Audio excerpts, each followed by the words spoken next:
cracker and then sort of take the momentum of the match. Yeah. Also, this is probably one of my greatest fears that are happening right now. Which was? A Cobra on a trampoline is just... That trampoline literally turned the tide of the entire match.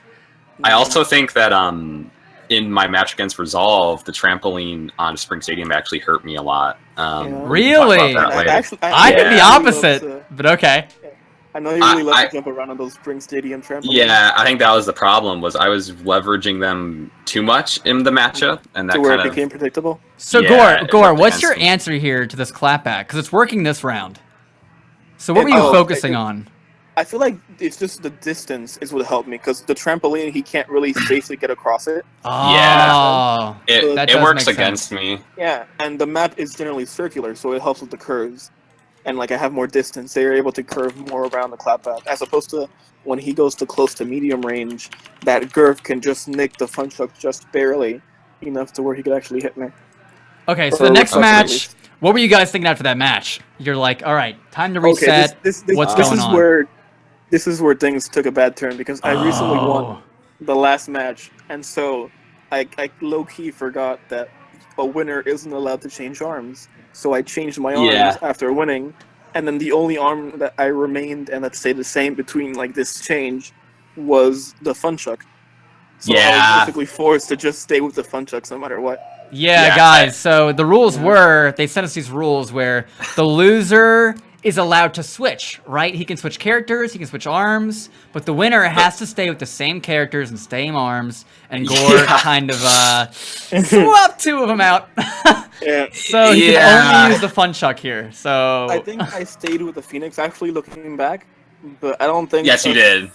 I don't think a Phoenix Funchuck could have worked. So you could see me switching arms a little bit. Yeah, you were thinking about it. Yeah, I noticed that, and I was like, I didn't even care. Like, if that happened, and then the moderators were like, no, and I'm like, whatever, just play the match anyways. But yeah, I did notice that, and I was like, oh no, I hope he knows. Yeah, exactly. Yep.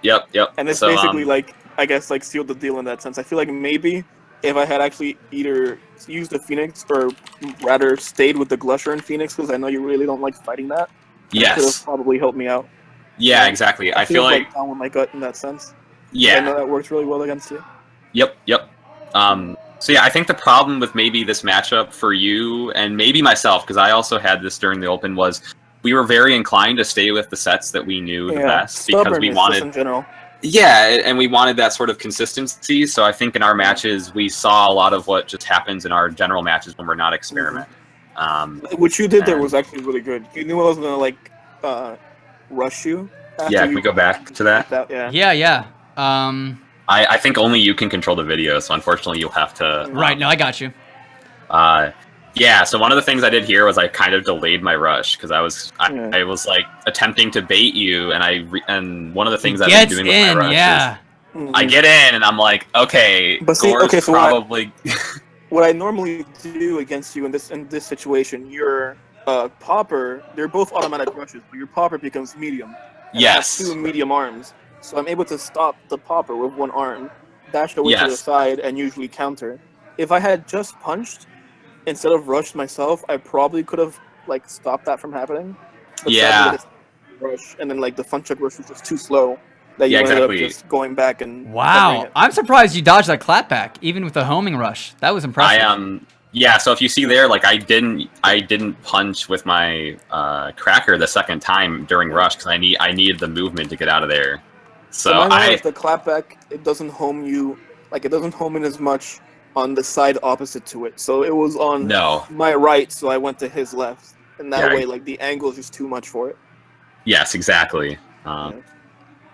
Yeah, and then you were forced to stay with Funchuck. So here I felt more comfortable with the cracker in this scenario on DNA Lab. If you'll notice throughout despite DNA Lab being good for curving arms, as they say, sometimes it can be really bad. Yes, it can. Tubes, if you hit a tube with a curving arm, the recovery on it is so bad. It takes forever. Yeah, it's like a catch-22, because your position to the opponent matters so much if you're using curving arms on DNA Lab, and if in a matchup like this, both Gore and I aren't as mobile as we would want to be because we both have options to punish each other so well. So if you're in a bad position around a tube, your curving arm is probably not going to do what you want it to do. That kind of happened here. Yeah. Man, you guys are just tearing each other apart this round. Those fun chucks are getting around the clapback when there's distance, but when Pineapple's close, he is taking the control of the entire pace. Look at this. That was that clapback hit the tube there, I think. Yep. That's just positioning on my part. I was able to, like, whenever an enemy has rush, it's like, let me get as many pillars around. And for those of you who don't know, Cracker and Popper all have like 2 hitboxes almost. So you have to punch parry them both successfully. Yeah. So that's why Gore's focusing on dodging these rather than hitting them. Also, a random fact when it comes to DNA Lab and just pillars in general, the DNA Lab and the Misongo pillars, they always take 3 hits to break. Like 3 hits exactly. But the way it works is like, if it gets more than 1 hit within a certain amount of time, it still registers as a hit. So like if you double punch quickly, it still counts as 1 hit as opposed to 2. It has to be like 1, then you wait like a second or 2, then you hit it again for it to count as like a second hit. It's so iffy, man. It's so hard to punch parry it reliably. It's your best bet's dodging or punch parrying the left hitbox when it is rotating. It's a rotating hitbox too. The bird chucks, the bird chucks are the reason I use coil against Canada. Yeah, like, so GM Canada specifically, he just nails like double bird chuck to a T to the point that it's just not even worth trying in that sense. Yeah. So like here, I felt like one of the reasons why, like, there were 2 reasons why I switched arms a lot in our matchup, which was one, because I felt like the bird chuck performed better against your fun chucks, because when you use fun chucks in tower mode, you tend to wiggle to like the opposite side when I'm going with my bird chuck, so I'm able to get off hits a lot. The other reason is because I know how well you adapt, and I wanted to work against that with switching arms actively, making you have to adjust timing. I feel like this last game, because I was on my last leg, was probably one of the most like mobile and like best ones when it came to this. Like, it was really close. Yeah, like I can tell just watching this is Gore in his rhythm. Like, he's back to his buffs. He said, screw it. I'm just going to play what I'm comfortable with, and I'm going to put on a show. That's what I'm seeing here. Look at that rush! Yeah, that was beautiful. That's a Gore rush. Yeah, like that's something I've been practicing more, is just like making sure I actually hit the rushes instead of missing them, because I was missing them a lot before. I just want to look at this. Look at how hard it is for Gore to dodge these bird chucks when they're I think a vertical. Large part of it is just the Gurf 5. Like, look here. He tries grabbing and then getting away to safety. Yeah. That thing tracks him down. It just homes in. Look at it go! Exactly. Hits him in puddle, hits him in tower. Yeah, that's the thing. Part of that, I think, is Gurf 5, mostly. Part of that is Gurf 5. The reason why. A lot of that's Gurf 5, yeah. But another thing is also not necessarily using the bird chuck at its height of its jump. Man, that kill right there. Yeah. So he had 0 chance of living there. One of the things I did also was like, I don't necessarily use my bird chuck at the height of my jump, because using it in sort of the mid jump range allows me to hit both tower and puddle mode. Oh. So in that case, if you'll notice, a lot of those bird chucks seem to like perfectly hit the ground and then also hit high enough to hit Gore when he jumped. Also, DNA Lab kind of works against Gore here though, because that little trow and like true. No matter where Gore is, almost like if I'm in the trow and he's on top, like if any map that has even the slightest like difference in elevation can be bad for Helix. Yeah, exactly. Yeah, I want to look at this finisher here. Some people might not know, but what happened to my mind is like I wanted to keep on blocking, but I feared that he was the shield break or so right here, Gore jumps. This is his final decision. It was in this moment that Gore knew he was dead. So, in case you're wondering why, it's because the clapback covers everything here, and the bird chuck covers everything here. So, Gore's dead, and there's no way to counter through a clapback bird chuck rush from that angle. From this angle, if I had Cracker equipped here, there was a fair chance that he could have gotten out of it. But the bird chuck and clapback rush covers essentially all of Helix's options. Honestly, I feel like if I blocked, maybe you would have used rush anyway.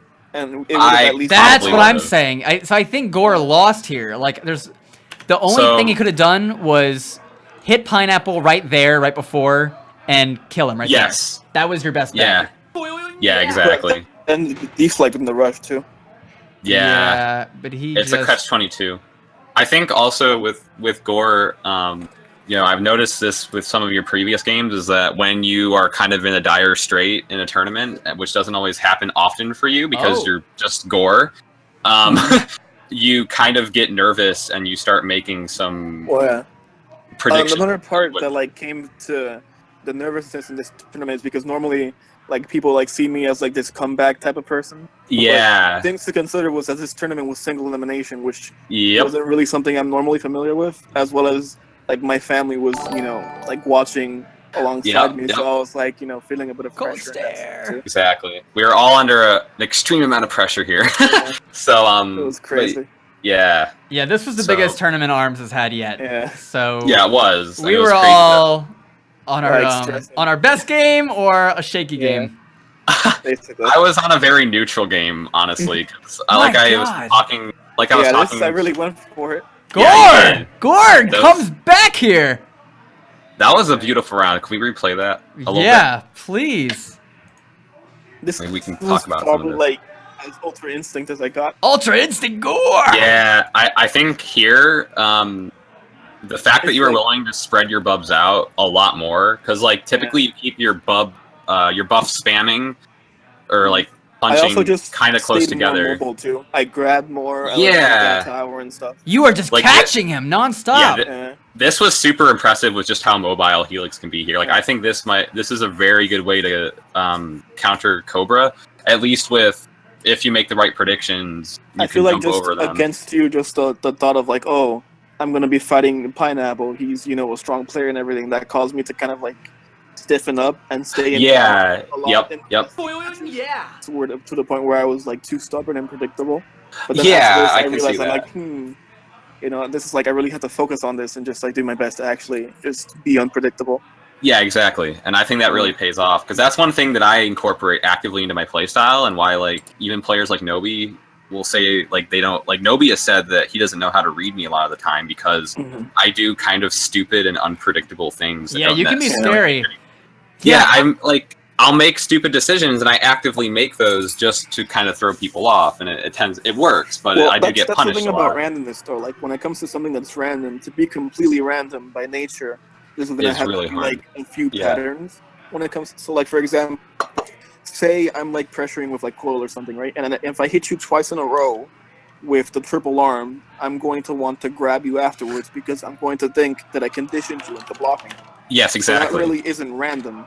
No, it isn't. Exactly. So if to be completely random, it would be continuing to go with a triple arm, assuming, you know, like that you might still be like, you know, not blocking essentially. Yeah, and for me with Cobra, like I'll do really dumb dashes where like I'll dash towards you twice and then back to the side or something for like seemingly no reason, and I do stuff like that to kind of keep that really element of uncertainty and randomness into my play style.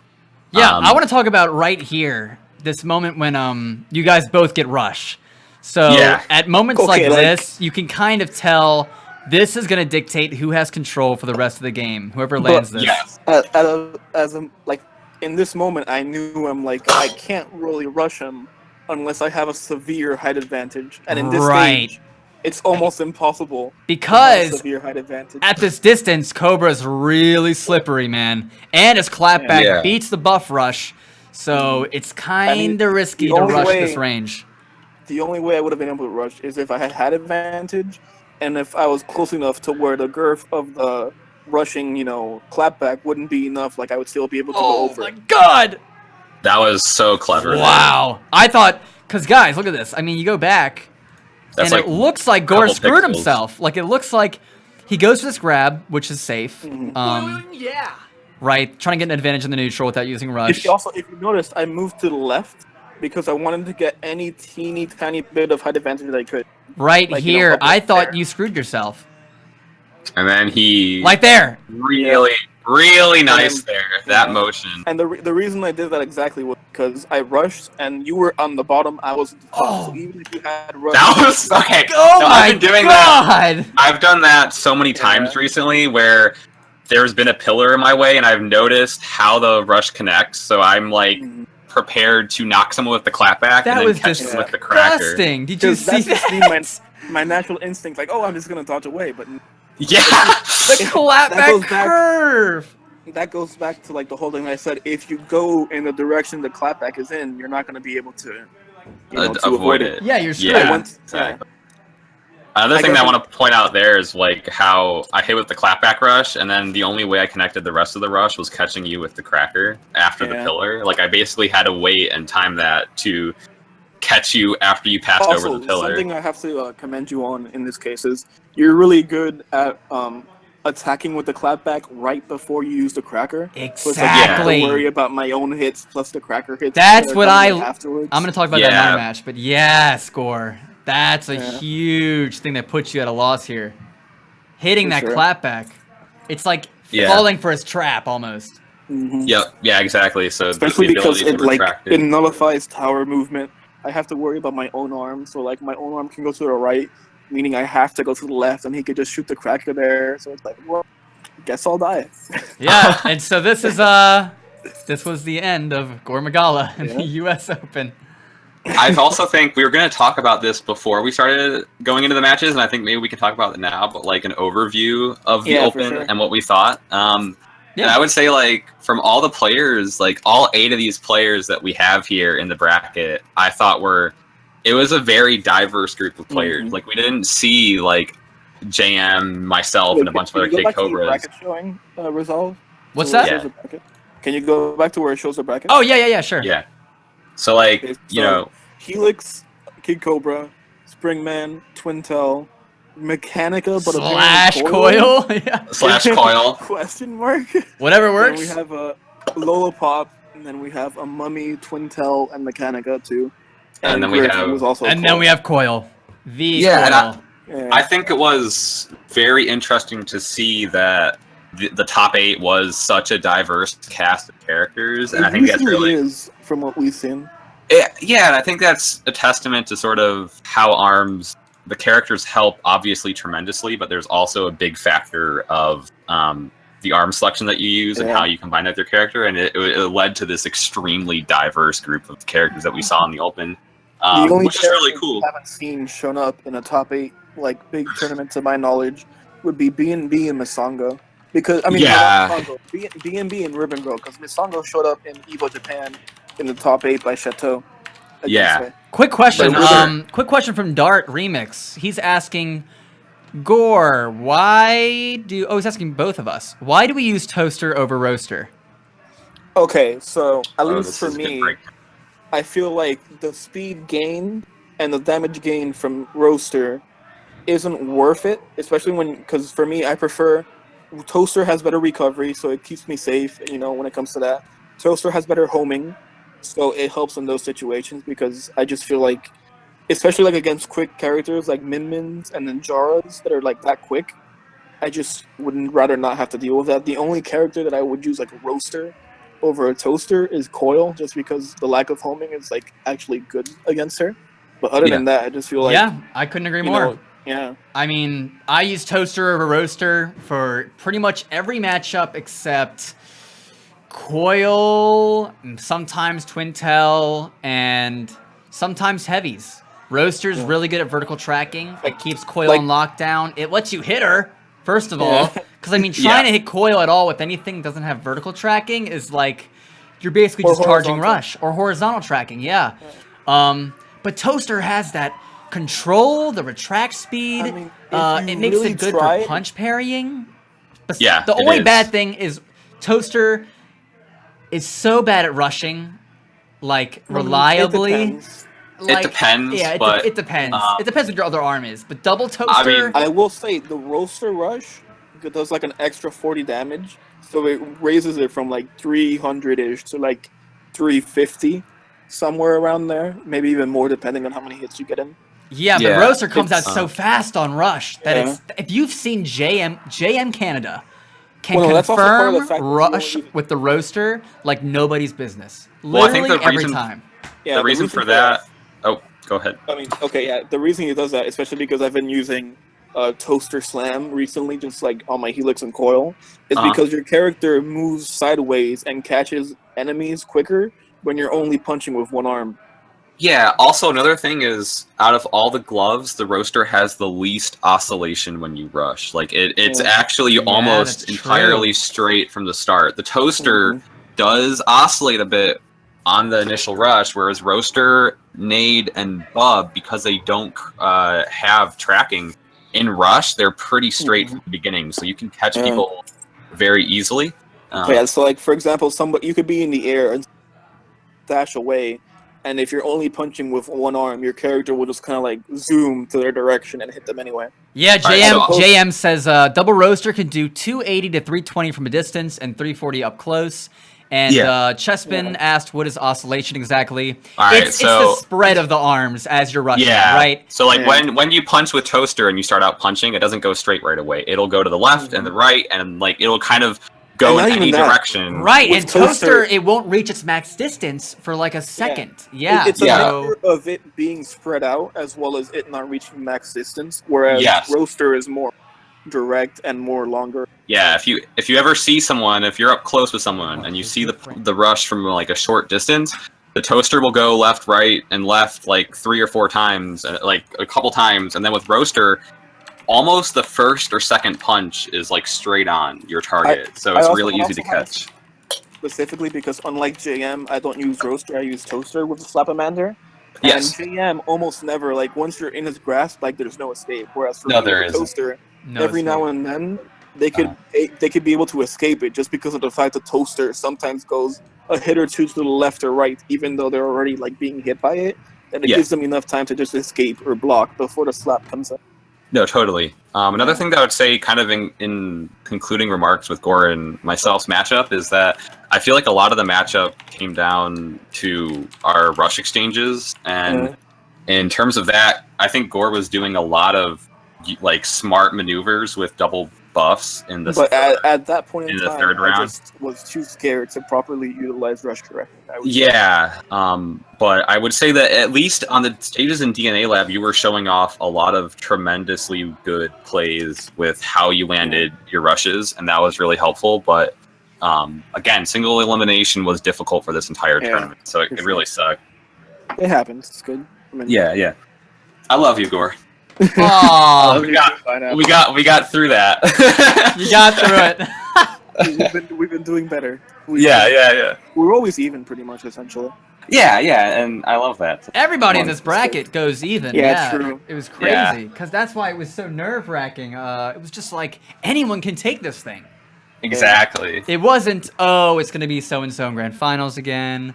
It was just, come back when that's over. It was anyone can take this. Yeah. Oh, no. So, everyone's shipping us in the chat now. I love it. All right, so the next match was one that has happened over and over again throughout ARMS history. But this is something I actually want to... you could play it if you want. Something I want to talk about in this case is Twintel's viability in the meta. Because I know in the beginning, especially during custom forgers and defaults, everybody was like, oh, Twintel is extremely powerful. And I would say at the time she was, especially with Thunderbird and the fact that her aura was stronger, like actually literally strong. But I feel now, while she's still strong, she isn't as strong compared to like what other characters can offer. I'm not sure if you guys agree with that. I mean, I see what you're talking about. I think people are just getting too used to relying on aura and not playing the way, say, S3 plays, where he's using the aerial movement and that aerial end lag you get, where you can still use aura. He maximizes and profits off of that and just plays Twintel truly like an aerial goddess, and it's crazy. Like, I know you, for example, like, you have the timing on Twintel during, like, in-between dashes, like, to the T. Oh, like, you know when she's vulnerable when dashing. So, yeah, I want to talk about that, because every Twintel has different timings, right? More or less, they'll all wait till you punch to counter, but they have a rhythm. Everyone has a rhythm. The way Deflect has a time. So these first matches were me kind of seeing Nobi's timing, seeing how long he uses that aura. But the big thing that led to Nobi losing this whole set was actually Nobi and I play all the time in tournaments, dating back to like Wi-Fi Never Sleeps, like the first Reddit tournament that was up for ARMS. And the last time we played was in 2GGP number 5, and he 3-0'd me. He 3-0'd me using double Chilla, right? Which I 3-0'd him last time in 2GGP4 using double Toaster. And some, Toaster Rush was changed. There were some modifications and stuff. And then Glove Rush, yeah, it's a meme now. But he slammed me, right? So I went to training. I was finding out why I was losing the matchup. Whenever you get hit by a charged Chilla by Nobi, you are getting chained or you're getting grabbed. Rarely will you win it because just take the grab, honestly. You just take the grab, exactly. But that was a bad mindset I was getting in of I just have to take the grab. So the mindset I needed was I'm just not going to get hit by it. So how do you not get hit by Chilla? Well, let's think.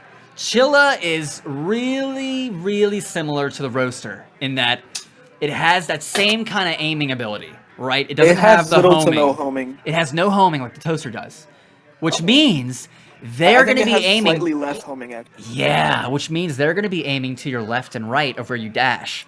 And Springmen have a bad habit. In general, Springmen deflect left to right, right? Bob and weaving. So the key here was deflecting forward and backwards, but only when I was moving into attack. I wasn't going to do it otherwise, because then he'd figure it out, right? Yeah. It was learning that, and it was using the Toaster's altitude by holding back on the stick to go over the punches sometimes and trick him. It was just aiming upwards. Just a whole mind game of screwing with his head. And the funny thing is, we were practicing before the Open, like minutes before the Open. Yeah, and me too. And he was using Chakram, Slam, and it was killing me, guys. Like we were going 50-50, guys. It was working. I think the thing here was, I honestly think Nobi would have done way better if he used some of the setups that he's been using recently, because Nobi has been using like Chakram Slap, Chakram, like Hydra, Slap Hydra. Those setups are so intimidating, and I also think they would have worked really well. Easily would have destroyed me at 1 or 2 rounds with it. But the thing is, he was relying on that 2GGP5 victory. And I knew he would, and I knew he'd think, Resolve can't counter this, so I'm going to use it. But I didn't think he was going to use it every single time. No, he was kind of falling back on what he felt was most reliable, right? And that's kind of what... and that goes back to, like, also... That goes back to you, Pineapple. That goes back to me. That goes back to, like, all of us sometimes. It goes back to all of us. We use what we're most comfortable with. Of, like, oh, okay, you know what? I've been using Buzz for so long. Tower mode for so long. I don't need to get out of Tower. What's that? Yeah. Like exactly. That. Yeah, so...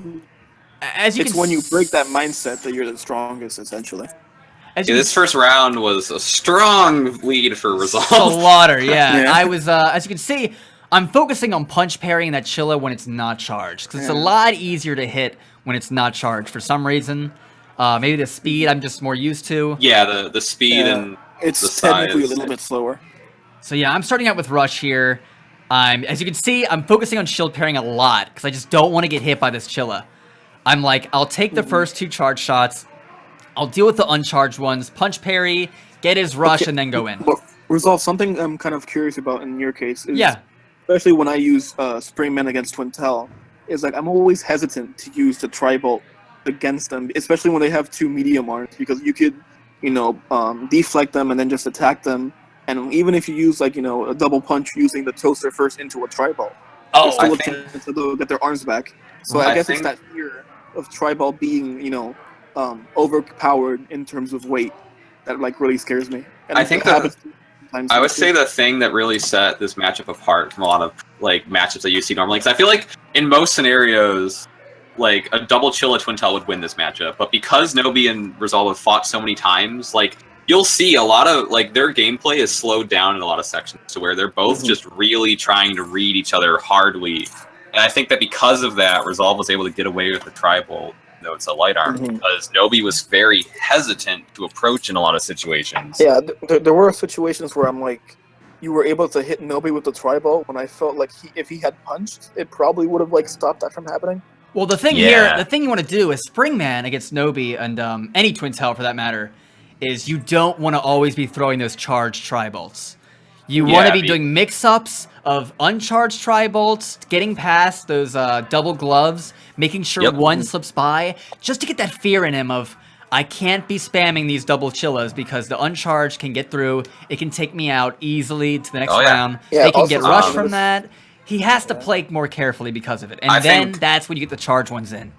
I really hope that moving forward, more people will start realizing that uncharged versions of arms are so imperative to gameplay and they help out so much. Like, JM uses it with uncharged slaps and roasters, as many of people have probably felt. Resolve is using it here with uncharged tri-bolts. Like, uncharged light arms actually really change the mechanics of the arm itself, and they can be super intimidating. Like, an uncharged tri-bolt is sneaking through so many hits here and really something I also noticed that Resolve did in the fight to actually hit him with the charged tri-bolt. Like, say, in Resolve's point of view, if Nobi punched with his right chilla, like, the right chilla, Resolve would move to the right, so that even if Nobi tried to punch with the other chilla, the angle just wasn't there. So the tri-bolt would still, like, kind of just squeeze in regardless. Right, yeah. And so... Yeah, because a charged tri-bolt is the same with, like, a popper or a cracker. It acts as, like, a single projectile. Exactly. Yeah, okay, so this next match was Sky Arena, and as soon as I saw it, I'm like, alright, it's a battle for the high ground. Sky Arena isn't really a map that we're used to fighting in all that often, since it's not really in our... I love fighting on Sky Arena, and I'll tell you why. It's because of deflect. Well, no. It's not. It's because getting on the high ground can prove to be super interesting with how you do it. In a lot of these uncharged mix-up interactions, you can light jump back onto the stage because you have one arm out, meaning your next jump's gonna not go as high, right? People use the light jumps and mix-ups to get more arms out and dodge, but it's super helpful for dodging and getting back up on the ledge. So here, I get Chilla chained, and I'm like, just give me the grab, just take it, I'm like, Resolve, just take it and get him in the neutral. Yeah, I would say like one thing that makes this extremely intimidating is also, like, just in this entire matchup between Twin Tail and Springman, like, both of you are extremely hard to corner pressure because you have your respective ways of slowing down the match, essentially. So, like... The way I see it in regards to Springman and Twin Tail, I feel like Springman is slightly easier to corner pressure, but Twin Tail, her defensive ability is harder to use offensively. And the reason I say this is, like, for example, Twin Tail, if an arm is coming to her, especially if there's an explosive arm, all she could do really is block or like punch if it's a lighter weight. As opposed to Springman, he could deflect and still jump and move in any direction. While Twin Tail's basically forced to punch and either parry or do something out of block. Yeah. If that makes sense. She can't like aura into a jump or aura into a dash, but she'll still get hit anyway.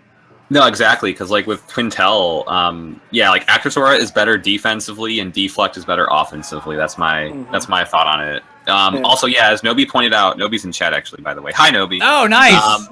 So he said uncharged tri-ball is really easy to get through gloves, especially when you dash left to right, and then that's exactly what Resolve is doing. Like these dashes that you're doing here are allowing the tri-ball to sneak through the punches. He's also using the verticality of the map to advantage too. Yes, that's what I love about Sky Arena. Because if I put a grab right here, if I threw a grab out, can you like move back a few seconds or so? Yeah, sure. I'll go back here. So I rush to get back on stage. I'm putting on pressure here. I'm keeping him in the gutter. He jumps back in, but then he goes and then he leaves again. Saw that? Did you guys see that? Okay. Yeah. So that was a nice short hop. So here, she's in the gutter. I can't really punch parry reliably from here because we're at different levels. So I go down the gutter to try and deflect this one, punch parry that one, and get a tri-bolt here. But I think I missed barely. So I use that uncharged tri-bolt to get the short hop. Yep, using that short hop to get back up. No, wait. Watch as he goes down and you're able to hit him with a charged tri-bolt. Right there. He's after this. Yeah. He goes back up, then he goes back into the gutter, and in that transition where he goes into the gutter, you hit him right now. Yeah, there. Getting that foot. Yeah. I think like that's what we're seeing in a lot of characters as the ARMS meta continues to evolve, is how important footsies are. Because you see nowadays, like, most of our punches will miss each other by like a couple pixels, and that's because of these like super minute movements that we're doing, and that matters more and more. Yeah, so if anyone's curious why I didn't rush here, in which instance, right here? When he freezes me. Like so he gets the hit, he's advancing, and here comes the rock, paper, scissors game, right? So yep. So here's what went through my head. He ends up grabbing you, right? If he punches, then I block. If he grabs, and I punch through, he rushes. If he grabs and I rush, he rushes. He has the upper ground and the heavier arms. Yeah, I'm just thinking take it. You would not have won that rush exchange. Yeah, I'm just thinking take it. There was no way. Yeah, exactly. And that's the thing where in this matchup, you with your playstyle on your arms, you falter the second you get frozen. And like you said, your whole goal is to either get frozen when there's a lot of distance between you and Nobi, or just don't get frozen. So here's what I'm talking about with getting down their timings of their aura. Watch this. Boom! Yep. So right, you also actually predicted the grab too. And the grab, yeah. So it's like being able to do that. Well, I'll bait their rush like that just happened, and you can get out that quick damage while they have that rush power over you, because they don't think you're gonna play aggressive when they have rush. So now he's panicking, right? And I can just hold block and win this, but I didn't want to risk it, so I went ahead and used the rush. Even if you held block, if he grabbed the chip, or the grab, I went ahead and used rush there. Also, if any of you guys are wondering, the main components when it comes to like rush exchanges are the type of rush, if it's an automatic rush or a flurry rush, the height advantage, the weight, and in rare occasions, if it's a curving rush where it could go around like a straight rush. That's what you have to watch out for. And right here, I get chained again. I short. So if anyone's wondering how to get out of that, to not get chained, what you can do is input a short hop as you get hit, and your character will jump and be knocked over, and you'll be out of it. So that's one way to do it. For electricity as well, or just anything that you would rather not, be on the ground for. Yeah, so here, I get hit by it, I input the short hop after, so I get knocked down. So I'm out. No grab. And there's that pressure again. If you're anticipating getting 1-2 punch, just jump before it, and you'll at least get, one hit in, as opposed to 2. Yeah, exactly. I baited his rush, I knew he'd try and do it on wake up, take the grab again, just not worth it. I'm like, I can come back from this. Just stop getting hit, resolve. I can only imagine how scary it would be, like, as a springman to be in the gutter sometimes. God, it's terrifying. Yeah. Against those chillas, it's just terrifying, because you can't punch parry him reliably. Unless you angle the altitude up. Just really, that was, I think, more of a concerned rush right there. Yeah, so there to avoid that rush, I was dashing right and then inputted a left dash to trick the homing of glove rush. That goes back to the whole, if you punch with both arms during a rush, the camera can't track as easily. Right, you get locked. And so here, Nobi should be getting out. He does not want to be in this gutter with me. He won that exchange, but you don't want to ever be in the gutter with Springman. But now you're in the 25% though, so this is where it matters. This is where I shine. This is very difficult, because like Nobi is doing a good job trying to predict your dashes, but the fact you can get your tribal around it. Can you go back? I want to see exactly what happened. They call that tribal to hit. Yeah, sure. It's a punch parry fest. His uncharged chillas are much easier to track with my gloves, so I punch parried his chillas and took him out.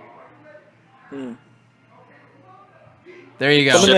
So Ship is asking you. Ship is asking you. So how do you utilize your shockwave as Springman?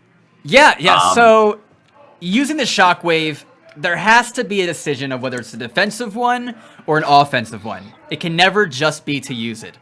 When you're using it just to use it, you're giving out your rhythms, you're giving out your information of when you're going to do it. The same thing applies to everything in general, like, especially because I was playing main and win earlier. I told them, like, the biggest advice is to make every movement count, whether it's a jump, whether it's a shield. Like, you can shield often, you can shield well, but make sure that block has a purpose. You can't do it for no reason to the point that it becomes predictable. Yeah, and I would say like one of the strongest things with Resolve and the way he uses Shockwave is generally to sort of, as I like to call it, even if he uses defensively or offensively, he's resetting to neutral, and that's really useful for Springman. Is just having that sort of tool to kind of reset and then get back to where you perform best, which is sort of these neutral exchanges that more like long to medium range. Something that I kind of want to ask Resolve in the case of being at 25% is the fact that it actually reduces his mix-up potential, because the Tri-Bolt becomes always a singular hitbox. Yeah. Exactly. So you have to trick them into thinking you can't. Okay, right. I'm going to go back and talk about this for a second, and then talk about this rush bait here. Yeah, so you can't bait as often. You can't mix up because you don't have that uncharged Tri-Bolt and uncharged toaster, right? But you do have stronger rush potential because it allows you to build up rush faster because all your punches are faster. And if you jump, dash, and angle the Tri-Bolt, you can then mix it up in a kind of way where it'll go over their arms. It'll go over those punch parries. So you can still mix it up, but in a different way. It's just hard to cover your landing safely if you missed. It's all about getting rushed, though, from the comeback potential. And all about taking advantage of that pressure you have and overrunning them with it immediately. Storming them, blitzkrieg, take them out before they can breathe. Yeah, so on Ribbon Ring, if you guys don't know, it's this huge-ass map, right?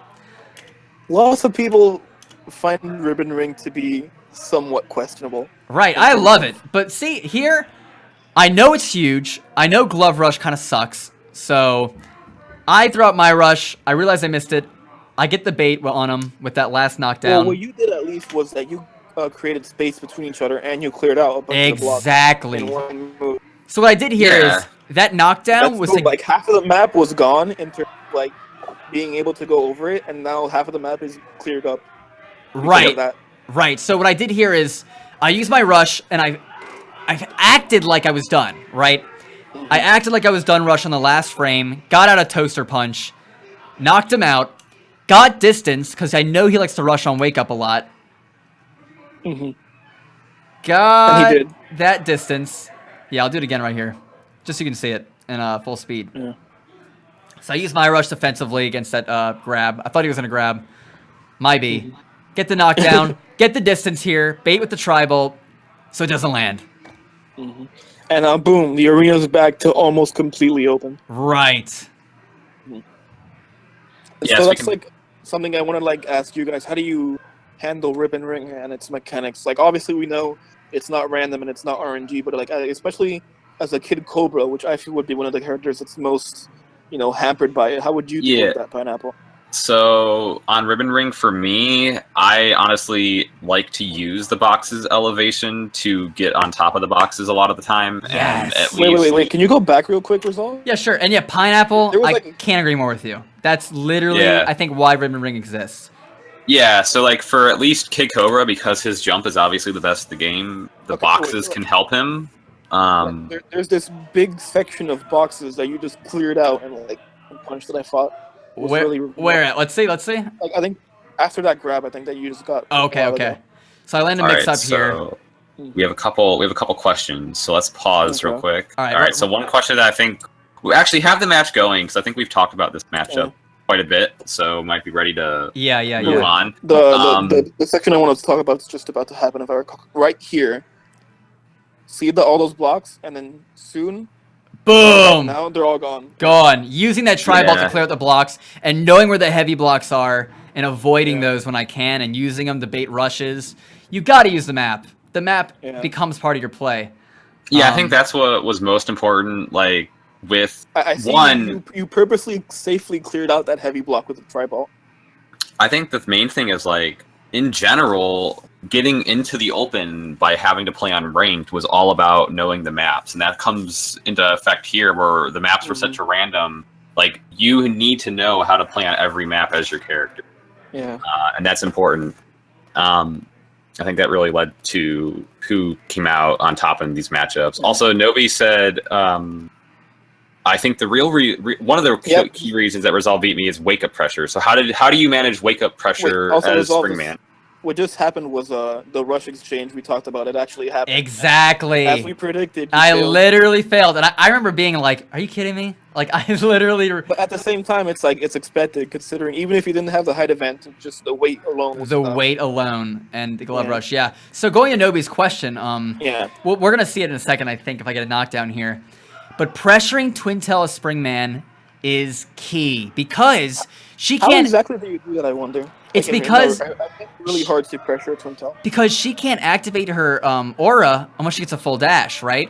So you have like maybe half a second to make the right read, and if she dashes in the direction that my tri-bolt's on, like if she dashes to the right on wake up here, she's gonna die, right? Yep, and she knew that. So Nobi dashed backwards, which was amazing. A lot of us players will do that against Twin Tails. Like, I do that with roasters. Well, consider that? Yeah, like that's what I do with roasters and like crackers on Wake Up against Twin Tails. Is like I'll predict one side of the character, and if I hit them, I get another chance basically. But, yeah, that was genius of Nobi though, because nobody ever dashes backwards or I suppose forwards, by extension. Yeah, dashing backwards is an amazing idea that you really need to take advantage of against Springman because their wake up pressure is half the game. Especially when cornered, because when cornered, people always expect you to try to go left, right, or block, and dashing backwards. Not up or back, yeah. Because dashing backwards, it's not really block, and even like if they try to grab, you still have your arms available to stop the grab. Yep.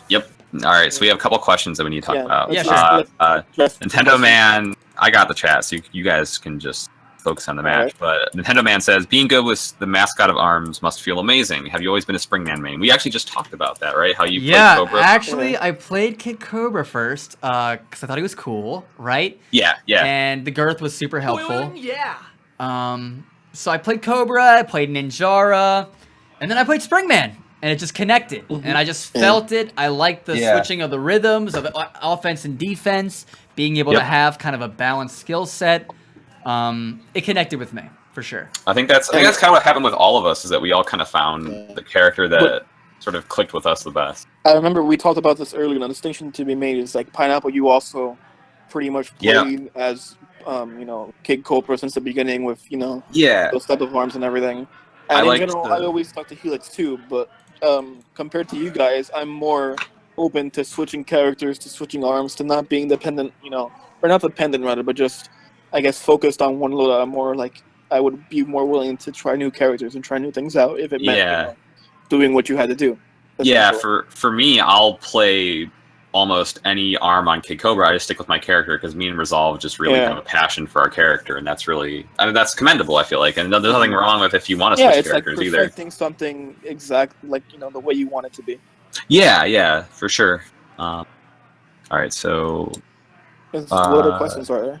All right, so we have a question from Link. Maybe we should pause the match real quick. So I actually want to talk about this. Sure. So one quick question for you, Gore. Link asked, how often do you squish, or how viable is squishing on the bunkers of Sky Arena when your opponent is on the podium? It's actually pretty useful.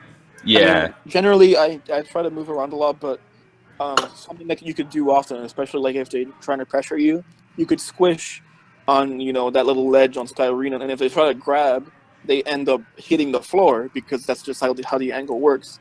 And because they hit the floor, it leaves them completely open.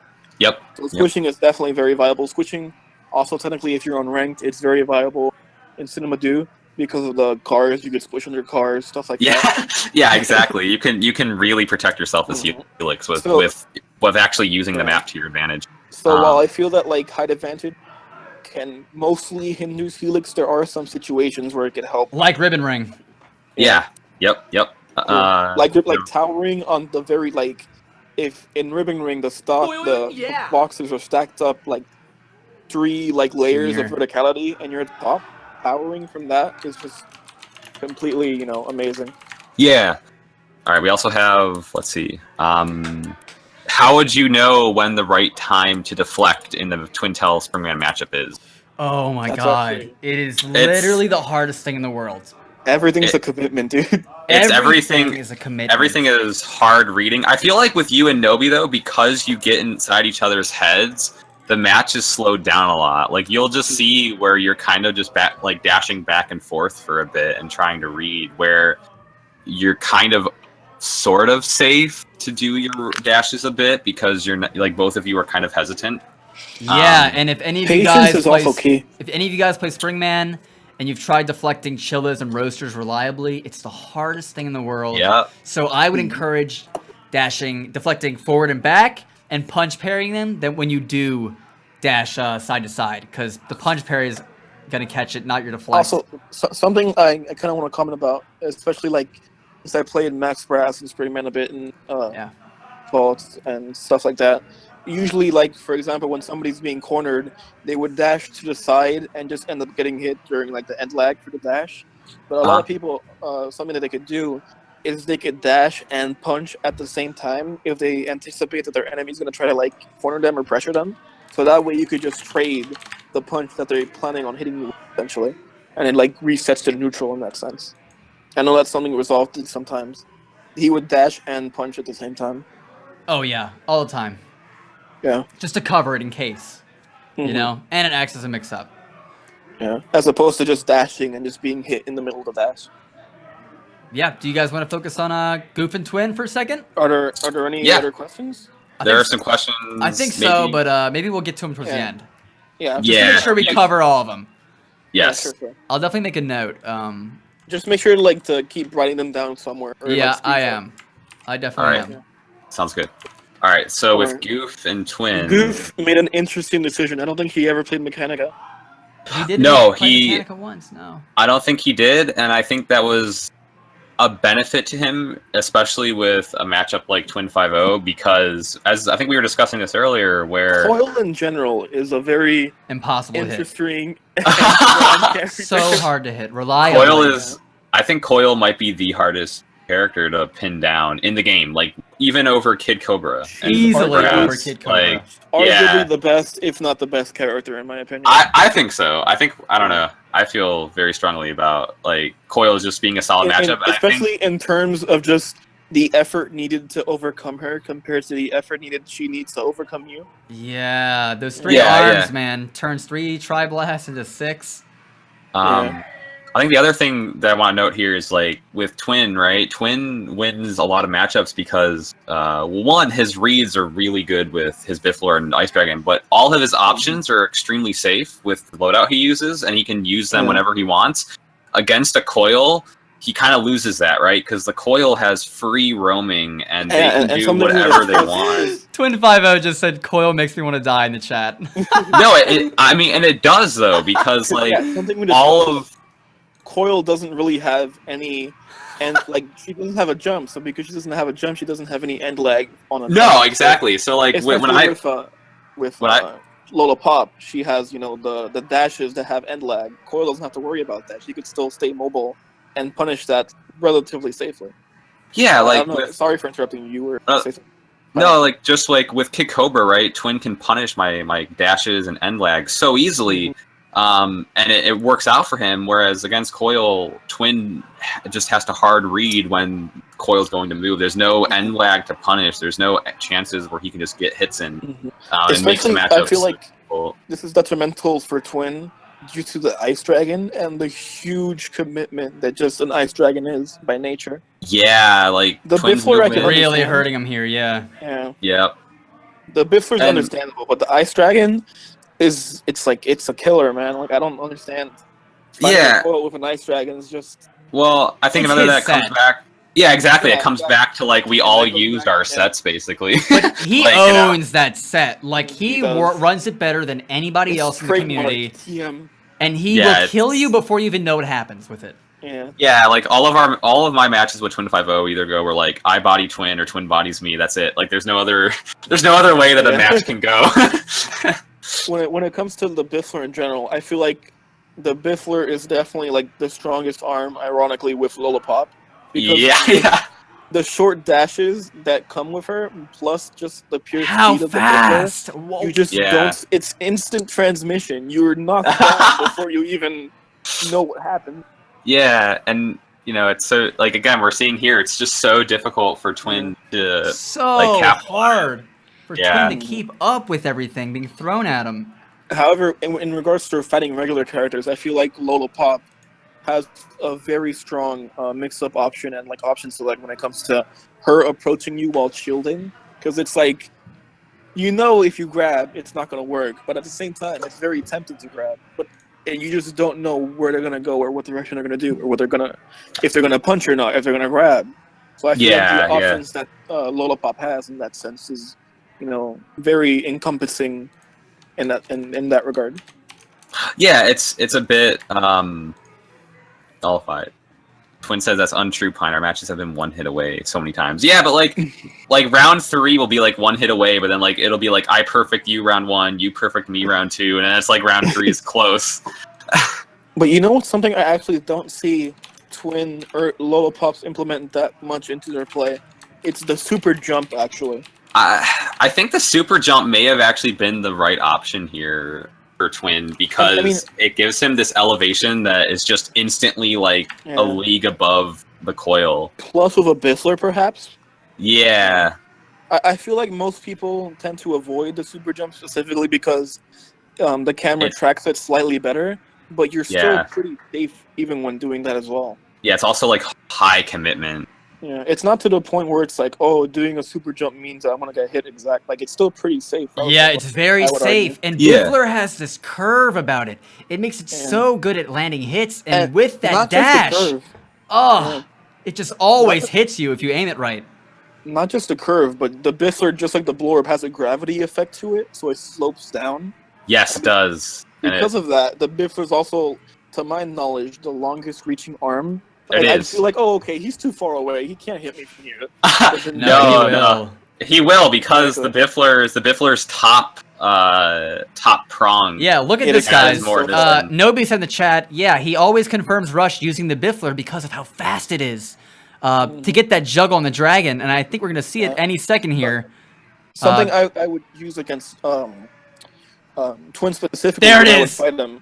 Yeah, that rush is crazy. The bad thing about that rush, though, like when I would fight him, especially because I had friendlies, both of his rushes are automatic. So what you could just do, he rushes, you just punch in the like with the arm.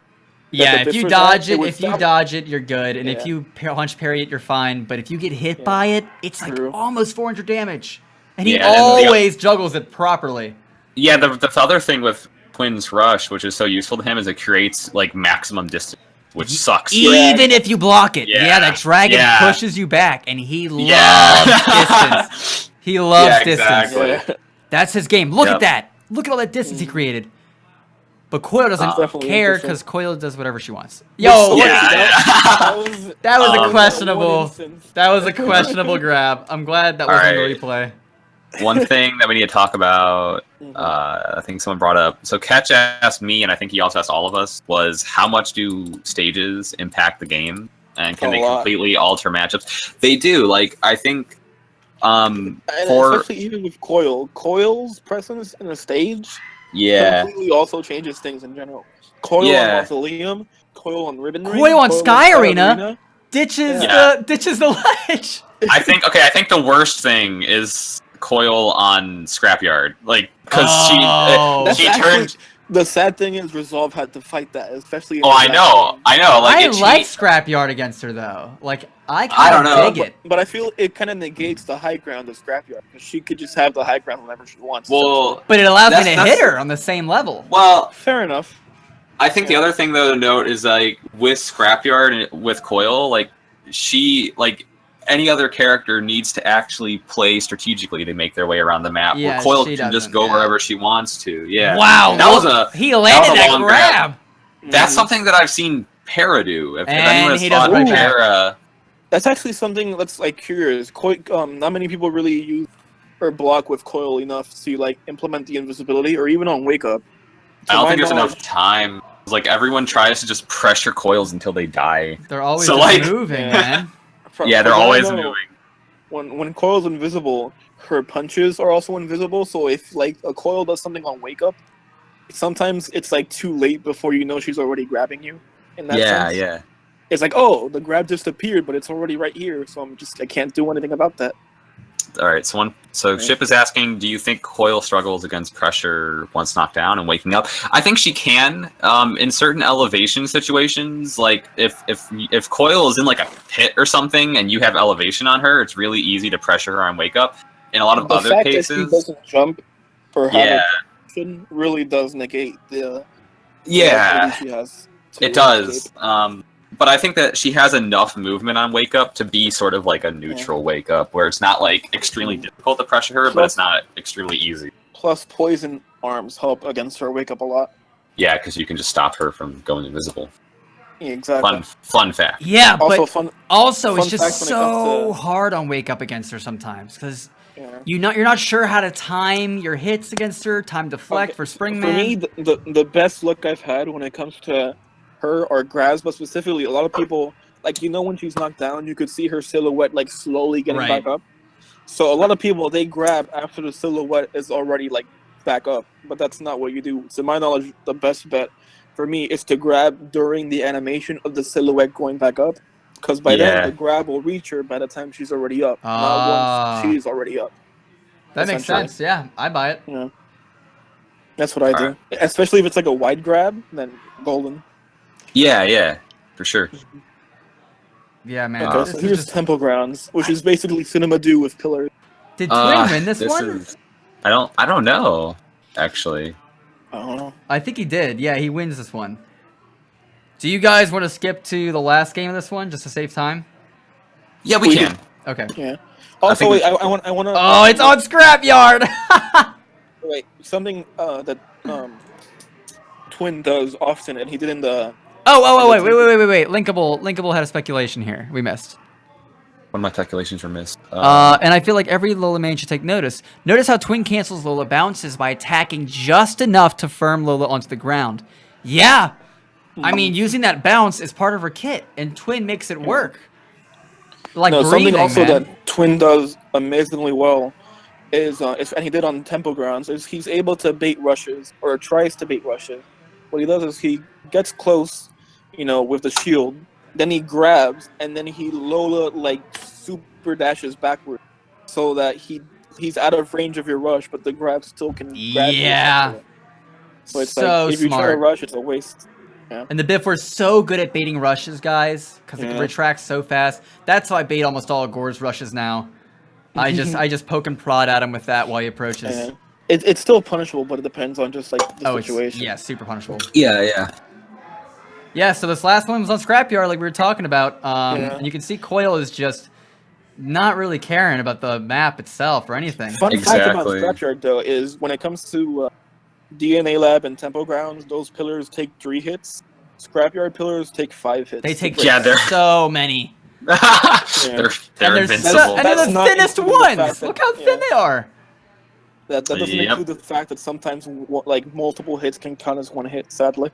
And the sound effect it makes is just like ear shattering. Yeah. I think they fixed that. Yeah, they did. But it used to be terrifying.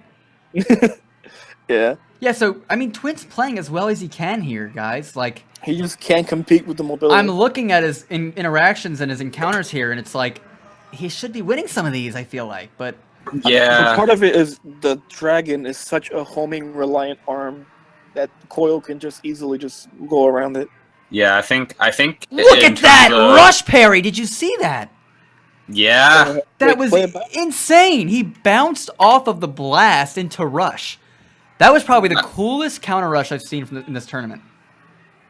I feel like for Twin in this matchup as a Lollipop main, he almost needs to switch his loadout. Like, he needs something else that might help. Look at that! He bounced off the Tri-Blast, dodging the 2 toasters and rushed. And he got his distance back. Like, the man's a master at the reason the ref pace. Didn't land was because the Biffler was stopped by, I believe, the toaster. By the toaster. But yeah, it was still sick. I feel like if Twin maybe used Hydra, because I know he uses Hydra on his loadout, Hydra might work better against Coil just because of the slip effect. Yes. Because I love that question in the chat. So do I. Would Resolve do this stream even if I lost? Absolutely. Hey, we're here to learn, guys. I mean, Gore and myself are here, even though we lost two people that we're talking with right now. I mean, come on. Yeah, basically. I was being. It's a hierarchy. I was beaten by Pineapple. Pineapple was beaten by Resolve. Yeah, exactly. And literally, guys, it's sort of like a love triangle. Like I'm saying, like anyone could have taken this thing. Like it was that close. Like every match was that close. And I remember I talked to JM Canada about this. Like it basically, at the level we are, it's like a pendulum. And I talked to you about this too. It's a pendulum. Basically, it comes down to the mood of any given day. What that person's going through physically, mentally, like that's just basically what it comes down to. No, for sure. Like it's a lot of that, and like I think we all have weeks where we're just like we're in a rut and our timings are off, and then we have weeks we're really good, and the skill gap is dramatically decreasing. I don't think that's a bad thing. I think it's really interesting to see because it kind of forces us to adapt, and if you want to stay on top, you need to be more open to switching arms and trying new things. All right, what do you guys say we switch over to the semis? Yeah, we can switch over to semis. I think that works. Okay. We do have like an hour and 15 minutes left. Right. Yeah. Okay. The video says, "Oh, you switched the video." There we go. Switching it around. Because I'm like, wait, there's only 14 minutes left. Oh, I didn't even know they split it up. Yeah, they have 3 separate videos they uploaded. Oh, okay. Yeah. Where was Devilman? Here's the question. Where was Devilman? I was just talking to Simbal and some other people who came to Waypoint about this. That's actually a very interesting question. I want to hear your thoughts on the whole, especially the recent update that basically made Springtron and Springman 2 completely different characters. Right, yeah. Okay, while we wait for this video to load. Is there any matchup where you would prefer to use Springtron? You know, okay, hopefully this works. I feel like maybe Helix, I guess. So what I think here is, I think Devilman, aka Springtron, would have been great against Griff actually, because he used that Tri-Blast to zone me and get distance from him and me. But I just didn't want to risk it. And if I was going to lose the US Open, I wanted it to be with the guy I worked so hard with to get there and not with a trick or a gimmick, you know? Exactly, I think that's how we all... very great, especially because Springtron is worse than Springman unbuffed now. Right, his jump is a lot worse. So and needing that jump for the Tri-Blast... specifically?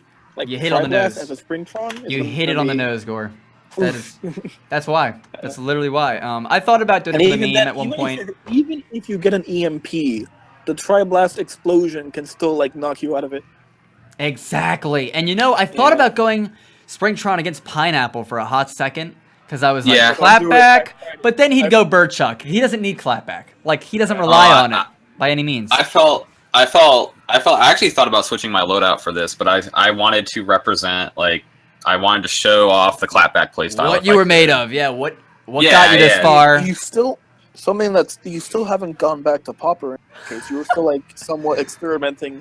Oh yeah, I experimented in Ramen Bowl, right? Like I was experimenting and playing in Ramen Bowl too. Like I don't know. I feel like compared to you guys, I sort of have an apathetic mindset where I don't necessarily care if I win tournaments. So for me, I'll just like test in tournaments as well because I'm like, well, this is when I'm gonna fight people at their best. So if I want to test something at my height, I'm gonna use it here. Yeah, that's understandable. So I was like, I'll use Cracker. So the next match here is... Wait, actually, something I want to talk about specifically when it comes to Pineapple. A really big difference between Popper and Cracker that not many people talk about is a charged Cracker, and I think an uncharged Cracker too. The spread is much wider. Much tighter rather in a Cracker. So a Popper, it's like much more larger, the circle, but a Cracker, it's like more precise. So I guess type a little bit more. I think the Popper would have suited this matchup better because I think in Ramen Bowl the Popper helped me against Resolve more because of its wider spread and the fact that it catches dashes better. I think the Cracker kind of hurt me in this matchup because it was so tight. Cracker is more specialized though because I feel like the tight spread allows for like slip throughs in some cases. All right, I'm gonna start it. Yeah, go for it. Wow, he went Birdchuck first. Yeah, again, I'm just kind of like messing around. Testing the waters, I'm just testing stuff, yeah. So, I know on my end, my goal in this whole match was avoid getting hit, catch him with the toaster when I can, get my rush, and confirm the rush with the chakram. That was my strategy.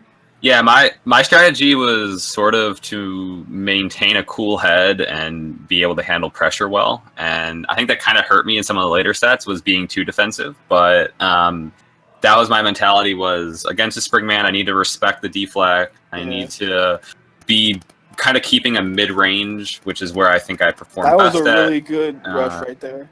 Yeah, yeah. Bird chuck into rush. I think I accidentally inputted that grab. I do that a lot.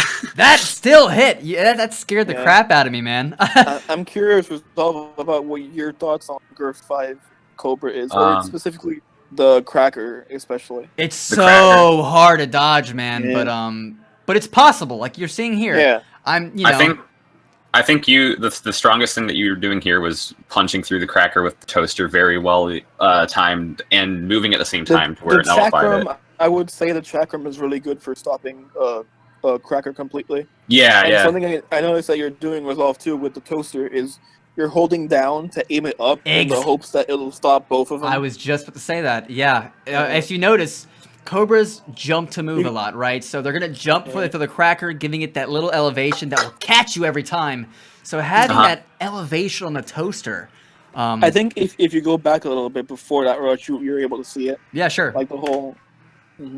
Yeah, and Pineapple angling the cracker, doing a masterful job of mixing up where it goes. Right there, you just sit it. Yeah, you're exactly right. Yeah, and that's what had me a very difficult scenario here was like the fact that you were punching through the cracker almost perfectly to dodge punches. Again, I feel like that's where the popper would help out, right? Because a larger spread is able to... I think the popper would have caught me a lot more, yeah. Yeah. It's a lot harder. But even there, it catches Springman on those left and right dashes, kind of like the Shilla does. That's because Cracker is just faster when charged in general. So it's like, I guess that's the trade-off. Less spread, but it's more like fast in that sense. So you have to be careful. Yeah, and here Resolve, drastically different from his fight with Nobi, is going like offensive and really working well to deflect the clapback. And that's really difficult. What I'm curious about is like, see that right there, what just happened? The chakram and the commitment that the chakram is, especially when blocked, seems like something that would be like to be worried about for Resolve. Definitely, yeah. That chakra when it misses, you're just like, "Why, God!" You're like, "I'm screwed." It's difficult. But I'm focusing. The thing I'm focusing here is just not hitting the clapback. Because it increases the retract speed, it makes it harder for you. Like there, like literally, I did it bad. What just happened right there was the reason that I think the tournament before the Ramen Bowl 4. All right, let me explain this right here. It is what killed me. It is, and I did it again. Go back and just so we could see it again. So I can relive it. Thank you. All right. Yeah. You're welcome. So here I messed up the timing on on the deflect radius of Rush, right? And Pineapple even may have moved it back a little bit in order to bait me into doing it, right? A masterful thing to do here with the clapback. Yeah, you can do that a lot. Is someone rushes back up with the clapback and then they hit themselves, or you hit them. And Pineapple usually dominates this this matchup with me and him. We go back and forth sometimes, but usually it's him. And so right here, he destroys my arm. I want to point this out because I wasn't BMing him in any way. I dodge his arm. I catch him here. Wait, how did you hit him? Right? What? Yes, I'll go back. So what happens here is I dodge it, I counter with the chakram, and I did a little dance, right? And the dance was kind of me telling Pineapple, like, I did it. I studied our matches. I'm ready. I'm ready to fight you head on, finally. Like, we can finally play all out. Like, that's what I was saying. It wasn't neener, It was like, do you see? Like, I did it. Like, I can finally fight you. It was happiness and excitement. Right? It was like, let's cherish this moment. That's fair. I find that hard to believe how you were able to hit him because he used the clapback for. It's like you just sneaked through. Right? Yeah. Yeah. Definitely one of those moments where it's split decision timings and stuff. Okay, but on this map specifically, the trampoline out fighting Cobra, the patience literally needed. So you're gonna see I'm gonna start trying to rush him down here and just closing the gap, and it's so hard because now he can play with that cracker a lot. That's so hard to parry. He's doing a masterful job at it. He's like, please just get hit and die. Yeah. Yeah, I probably should have saved rush here. Did I use it? Oh, actually, I probably could have used it right there. And I don't know. who knows? I don't think that would have done it. Yeah, who knows? Yeah, so that trampoline, I'm just like, crap. Yeah, and I think the thing that was sort of my downfall in this matchup was I felt really comfortable with the trampoline and mausoleum, and then we got Spring Stadium twice after this, and I tried using. You became overconfident in trampoline. That really hurt me. Looking back, in the matchup was me using the trampoline too much because where I felt like that was the only option, and it's just kind of like my approach became so straightforward. Especially on Spring Stadium where the trampolines aren't all around. Yeah. You have to like specifically go for the trampoline. Yeah, exactly. For sure, yeah. It's unavoidable. One little tidbit I want to add here is when they have the rush on you like this and you're shielding, they're gonna get the shield break, right? So something you can do when the clapback comes is to input a short hop, and you can actually knock yourself out of it and only take 5 damage. Yeah. Or 50 damage, my bad. That's what I did there. You take more damage, but you lose having your arms broken down. Right. Or that rare occasion where the shield breaks and both of your arms were broken and you're open. The worst. Spring men. Yeah. Spring men. Yeah. So here I'm just trying to figure out: do I want to build rush? Did you see that? You punched through that cracker perfectly again. Yeah, that's what I'm saying. Is in this matchup, Popper's probably way better, but the cracker, like most of the time, you punch through the cracker almost perfectly with a toaster. Yeah. I think that was just sort of you at the height of your game and me being a bit nervous with the matchup. Definitely that ultra instinct kicking in that carried me through the set. Pineapple's trying to zone at this point, not something I see him do often. Like he's usually defensive, but he's usually he is zoning me hard. He does. Yeah. I'm surprised he's on the trampoline here. Oh, you were trying to win the rush I think I was. God. Yeah. That chakram curve though. That was so risky, man. Like it was way too risky. If that clapback came out, you would have been destroyed by I know. But I curved it around. And here I choked. I should have blocked and played defensive, but That was so close. That was so well played by Pineapple, choosing to play the offensive rather than go for the timeout punch. Yeah, Kashana. My voice is Pineapple, and the other person's Gore. So all three of us are. Yeah, my God, I lost that set, and I was just like, all right, reset, get rid of Mausoleum. Hopefully, it's not Mausoleum again.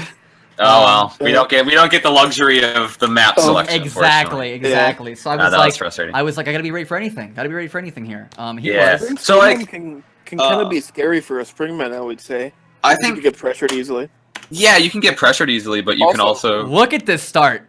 I want to talk about the start. I knew you were going to go for that trampoline. I knew you were going to go for that stupid sprint. That's the thing, was I was way too overconfident with using the trampolines, and that like really hurt me. Because I went, like, let me see if I think I back up after this, probably. No? I mean, I'm going to jump on a trampoline, like... Eventually. In a second, And eventually, I'll jump on a trampoline. That was really bad. I want to take notice of how whenever I hit your clapback, you move in. That's the cue to move in. And it's so smart. It's so smart. There's me using the spring there to try and get over your clapback. I'm not sure if you're doing this intentionally, but something I'm noticing is that sometimes your punches are timed so that they hit either the beginning or the ending animations from your clapback, so your punches end up not getting reflected. Exactly. Yeah, that's key there. Yeah. I tried doing it like there. Right there, like go back a little bit. Yeah, exactly. You can kind of tell when they're going to do the clapback, right? So that's I think one of the strong suits against people are figuring out against the clapback is like right here you're gonna punch and it's not gonna get reflected. Boom. Right about like now, see right there on that reflected. Startup. Yeah, it's such a good mechanic. That's the other thing is like with clapback users like myself, I'll generally move up to the clapback. So if you predict that, then you can basically have your punch either whiff or hit, and you're not going to get deflected. Oh, these grabs are killing me, man. Also, this is something that I guess is important when it comes to using Spring Stadium as a competitive rule set. Something that's really important to take notice. Kid Cobra's grabs will almost never result in a Yabuki. Right. But Springman grabs will almost always result in a Yabuki. Yeah, like I can't. They're pretty hard. They're pretty hard to angle on those stupid springs, man. Yeah, they are difficult to land, but at least they have like a fair trajectory. Yeah. Yours are like Kid Cobra is almost guaranteed to never land on the spring. But no, like you can't. Springman's grab can at least almost maybe. I think the only time you'll ever be able to do that as Kid Cobra is if you grab them while you're on the trampoline. Yeah, you're already in the corner or on the trampoline, and that's it. So what I did back there was a rare jump deflect, and that. I think another thing is if you look at this matchup, like today on this when we played in this tournament, you basically landed every rush and I missed every rush, and that's like the same scenario with Gore and myself. Is like that's what really determined the match was just. Yeah. I was timing. All about rush during this tournament. Yeah, exactly. And I was. I really love using the curving arm on the clapback side, not just for like general purpose, but also during rushes. So you know that even if he rushes you, if he has like a height advantage or he attacks first, you could still sometimes go around it. Sometimes get around, yeah. There we go. There's that clapback retract speed nerf. Yeah, I mean it does affect it quite a bit. It does, but certainly. I think for me it's changed my clapback playstyle to be a bit more defensive and not I like for me the reason why I even really started using clapback and enjoyed the playstyle was I prefer zoning compared to like an aggressive Cobra. So clapback for me gives me the ability to be more about zoning my opponent than just trying to be super aggressive, and that's what I enjoy. So like a lot of Cobras do tend to be very aggressive. Yeah. Like JM, for example. Like JM. Oh my god. JM super aggressive. Yeah. What are other characters that can't Yabuki? Master Mummy, Ninjara. Wait, can Ninjara do it? Yeah, Ninjara can't.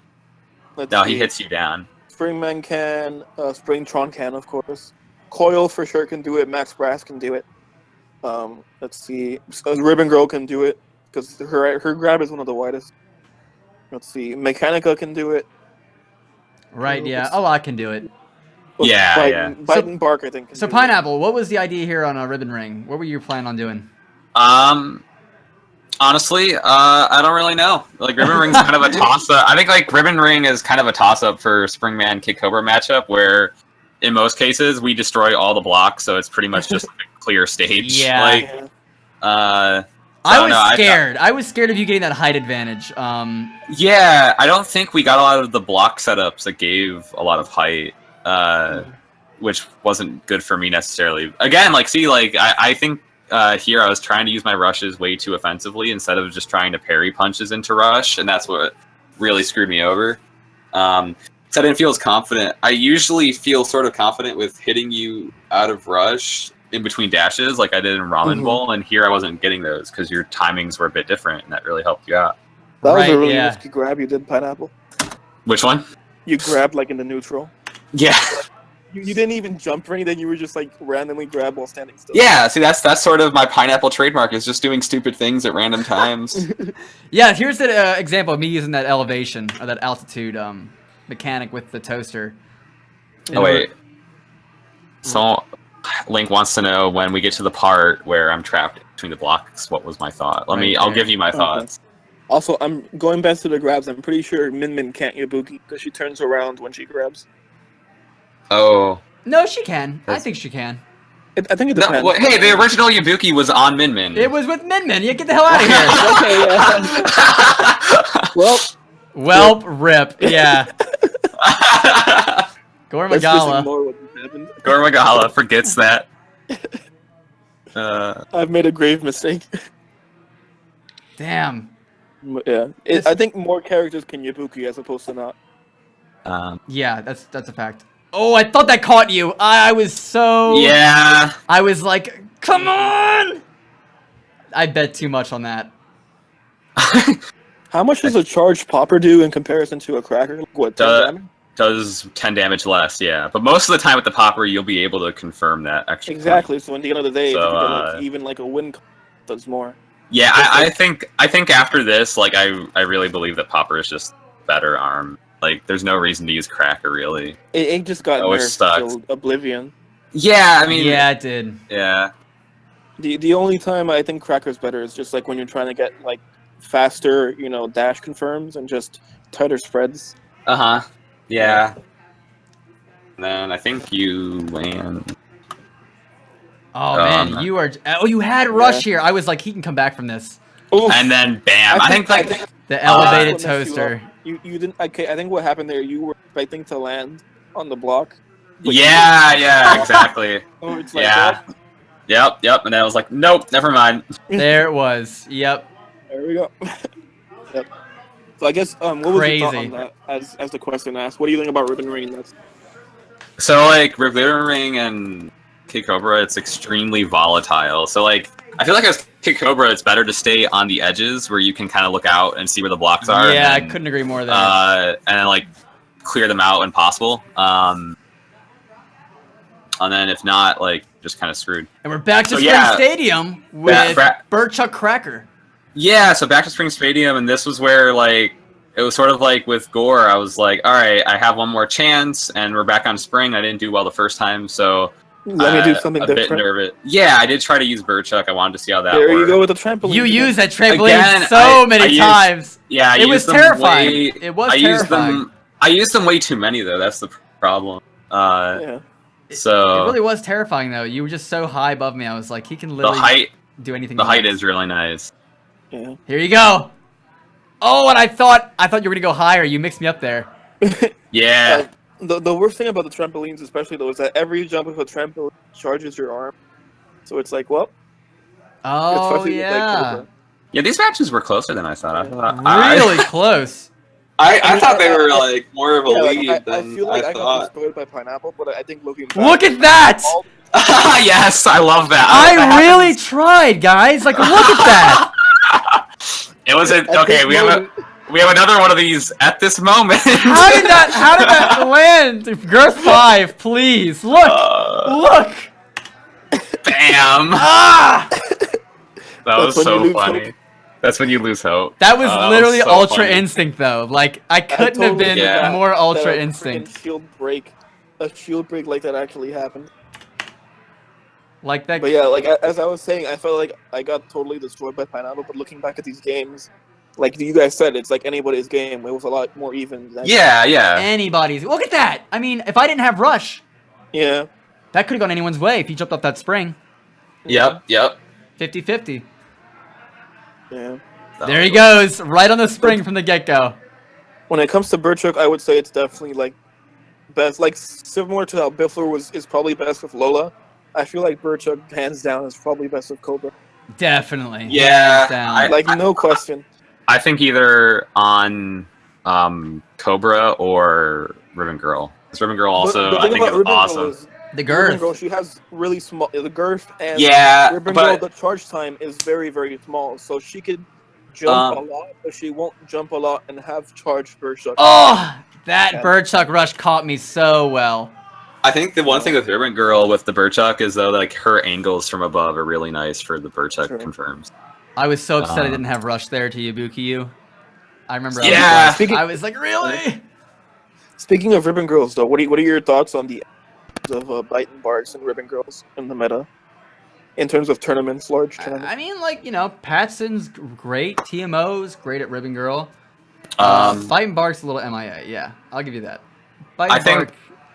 Miss Tongo too, aside from one person. Aside from Samongo. Yeah. Samongo.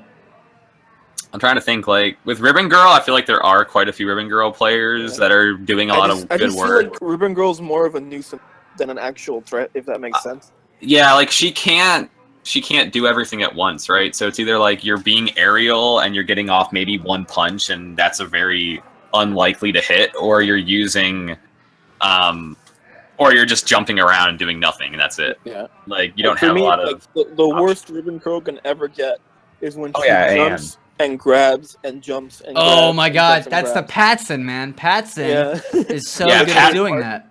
Patson's crazy with those aerial grabs. Aside from that, that's basically as bad as it gets. It's like uncanny. Yeah. Like, if you punch parry it, you are screwed. Because the next one's coming. Yeah, exactly. It's if it whiffs that you're screwed. If you're able to hit it, then she'll fall to the ground and you can punish it. Yeah, it's true, huh? Yep. So yeah, Pineapple, looking back, I don't think either of us could have played any better. Like, maybe your rushes were the only thing that, like, held you back. Yeah, I think the rushes, and again, I think the switch from Cracker to Popper would be a bit better for connecting. The same thing I went through, just like the absence of landing rushes, essentially. Yeah, exactly. Man, it was just those rushes that you were missing that was holding you back from everything. Pineapple, like, not having a Popper on Spring Stadium when your grabs can't lead to that had to be it. Like,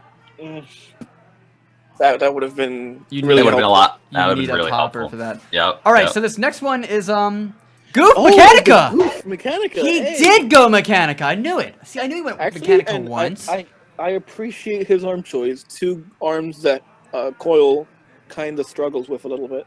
Yeah, he's a familiar customer with the Tri-Blast. He always uses Tri-Blast. Oh yeah. I see Goof as like a mobile tower mode because his main objective is also to get Rush as fast as possible. Look how much trouble here he's having hitting her with anything though. Yeah, Goof plays a ridiculously good Mechanica. Look and he's so grounded. He can't touch him. Nope. Nothing he's doing is even going near her hitbox. Then again, I think part of it's also Goof being somewhat predictable in the sense like he just kept on grabbing. Yeah, but I mean, like, it's just going right over her head because of these elevation differences on Via Dolce. Sure. Like, it won't even go near her hitbox. And the worst part is that Via Dolce is probably one of the worst to like play her for her to be on. Look at this. This is not even like I got to change the rating on the stream for this. This is disgusting. He can't even touch. Yeah, it's. Oof. What do you even say about that? Like, switch? I mean, switch something, right? Can we have a moment of silence? Can we just moment of silence for that? Can we pause the screen, please? And just... Yeah, like that was like the biggest. Let's say a prayer. Dominating round of the entire tournament, probably. Yeah. That was kind of crazy. And the hits he did get off was like a rush. Like like that. There we go. He got a rush off. I think he knew to switch, like switch playstyle or something, man. I almost feel like I feel like in this case, what happened with Goof is that he got so much into the mindset of farming rush and constantly having punches. That he forgot about being accurate with punches and timing. Well, that, and also I feel like the fact that Goof never jumped really hurt him. Because if he jumped, he would have actually had a bit of an elevation change and might have actually been able to hit. Very, very, something that I feel like is very important, because I was about to say, well, yeah, but if he jumped, he could be punished with a charged hit. But then I'm looking at the arms that Griff is using. Yeah, he's not going to be able... He can't even knock him down! Yeah, exactly. Exactly.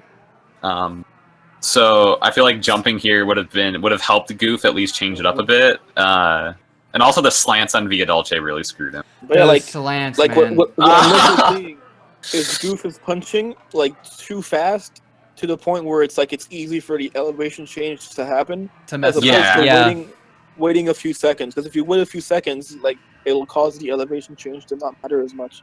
Yeah, for sure. God, and that Scully, man, it just homes in on you. It feels like when it's in Griff's hands, man. It just always comes right over your glove and hits you square in the head. It's the only arm that's probably the fastest arm in the game, I think, at this point. And they buffed its curving, right? So it can now curve around stuff. And it's homing too. So you can't punch parry it too reliably. Look, they're laughing at him. Whoops. Bless you.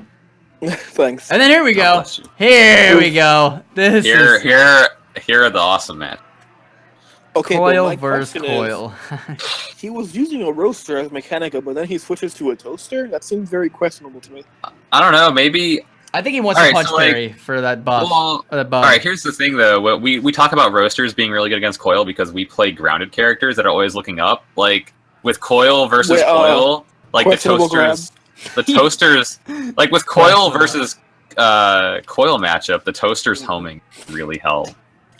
Also, something that I find both brilliant and annoying about Griff is that like Coil's already hard enough to hit with Rush, but now look at the arm he's using. Not only is Coil already hard enough to hit with Rush, he's using arms that specifically come back so fast that it makes to bait Rushes out. The Scully is so good. Look at that. How did that even hit? That's so incredible. Oh, never mind, Rip. Never mind. Dead. Never mind, Rip. He's getting zoned by this Tri-Blast pretty hard. But something I want to talk about specifically, it's something that both Griff and Twin do. So, like, what happens if, say, Twin or Griff catch you with their light arm, right? Right. You flip for a second. And so by instinct, you're like, okay, I need to move. I need to dash out of the way. So then they expect you to dash, and they hit you with, like, during the dash. So you're just caught in a state where you keep trying to dash away, and you keep getting hit and flinching back. Right. Yeah. He's so good at doing that with the Scully. And I guess I'll talk about it later with the Springman matchup and how it's just is the hardest thing to play against. Yeah. Look at that. Goof takes a round with the pocket coil. And I feel like something about like the reason that's so effective is because similar to like how when you get punched, a natural instinct is to grab. I mean, is to block. Sometimes when you get punched, a natural instinct is to want to run away. And they just take advantage of that by just like predicting the dash. And that. Griff is rushing against that Tri-Blast so effectively. Yeah. Like he's negating the blast so well. Actually, something I've realized from playing Coil, she's like one of the few characters that can insta-counter a Tri-Blast and get hit depending on the speed. Yeah, what's up with that? She also doesn't really get... She goes in front of the explosion. Yep.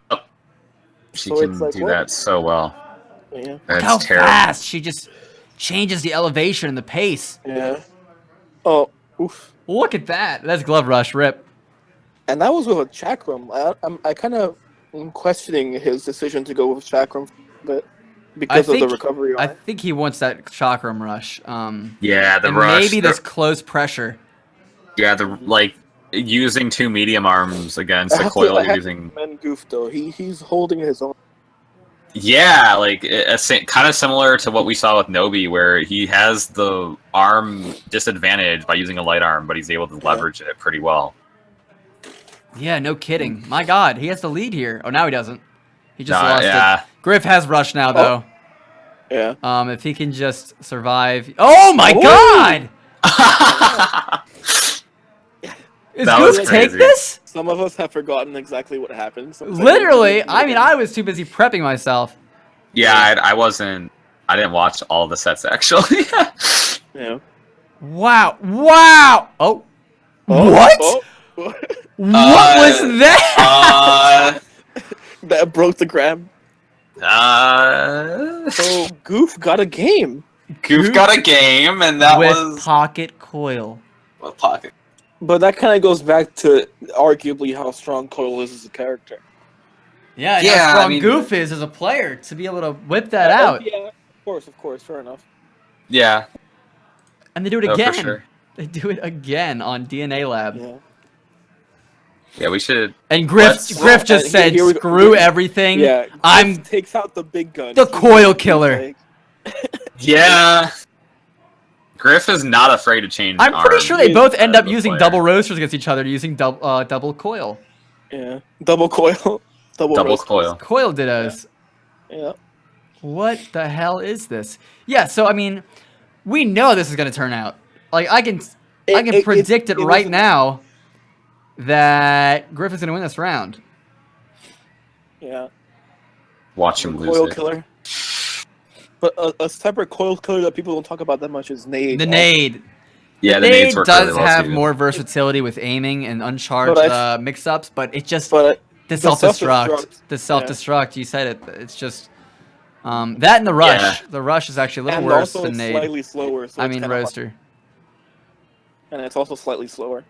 Yeah, Goof is just look at him. He's gonna just block. I like how Griff is just staying. Yeah. That's what he needed to do, right? The coil killer, man. Any max brass arm. Yeah, thank you, Adrian. Any max brass arm. No, don't use a Kablammer against coil or you'll die. Well, yeah. Yeah, let's be honest. Look at this. True. Goof taking the pace back with that rush. Oh my God, how did that miss? Like, see, that's what I'm talking about. Literally 6 Tri-Blast just missed her on wake up. He did it too soon, I think. Coil is so scary. Oh! God, he went right into that roaster. Coil killer. Maybe, so perhaps we should maybe move on to the finals now? I think so. I think we know this happens. I think we can. There's not much to talk about with roaster versus Roaster, Coil, the only thing I right? could say about Roaster is, like, the way I tend to beat them is by going to where I don't want to go, if that makes sense. Like, I'll be dashing in a direction, and I see them coming, and just my natural instinct normally is to keep going the same direction I'm going. Yeah. But I have to, in my mind, I have to be like, no, wait, switch directions, you're gonna get hit. So I'm like, okay, I'm going right, let me go left. Against Yeah, for JM, sure. I think that a lot. Yeah. In terms All of right, even here. just grounded characters. I'm gonna be back in just a... Sure thing. Go for it. Get to the finals here. You do have something in front of you now. All right, here we go. In this ARMS US and Canada Online Open finals will not go away empty-handed. I remember I didn't even know what the artwork looked like, So I turned the stream off. I was like, I don't care. I don't want to see it right now. It's only gonna hinder me. Yeah. What you got here is something. Here it is, baby. Unbelievable right here. Yeah. How about this? You've got this signed by It does look great in person too. I just got it in the mail the other day. Awesome piece of art. There's Gore. Look at that little helix. I'm telling you, we talked about this earlier. The helix is like at the belt. Like, that could have been me. Could have been you, and you're like, oh, both, you're looking at during it. this tournament and at Evo, it's just like, oh. Up in the room, put it wherever you need to do. So you too. Look at him. Not only bragging rights, but cries internally. how you're able to Same. overcome, outpunch. You've got the painting. What are you doing? Okay, this time, but every other time. All the characters on this Flying to team. Japan Signed by twice. so many Fighting on the Chateau. team. This is Fighting just Chateau, absolute and then not Him getting my giving run you- back. gonna take home the title. Him giving What's you a great is photo we've seen so many of him different characters. smiling. Do you Yeah, still guys. have it? You know what? While I wait for Pineapple, I'm gonna talk about this. So, leading up to this victory, were a lot of losses. You know, like every ramen bowl I lost. I went to Japan twice, along with Maliv and S3. The first time I lost to local play best of one against Chateau, who was the Togaiki champion. And before he played, he was like, oh, I'm #1 Coil player, you know? And I'm like, awesome. I'm like, Coil versus Springman. Let's go. And then he switches to Min Min, Tri-Blast, Clapback on Spring Stadium. And I had all anti-Coil arms, so he just bodied me. I'm hearing the sad backstory of what you in Chateau. Can we have, like, the world's smallest violin? I don't have one on me. Just Google it. Or, like, YouTube it. Let's get a smallest violin. It's playing. Okay, perfect. So it was a sad day in Japan for our friend Resolve. He had to go against. I avenged you, though, somewhat. Did you beat Chateau? Yeah, I did, actually. He was my first victory in the top 8. Oh, okay.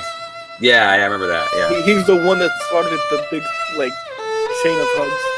Yes. Yeah. Hug chains are good. Yeah, so after he beat me, you know, he said, good game, give me a handshake. Nope! He walked up and gave me a picture of himself on a coaster laughing at me. So, yeah, that's what I went home on at Evo Japan. Okay, but do you still have the picture? I though? do, and I used it every time I drink. That's good.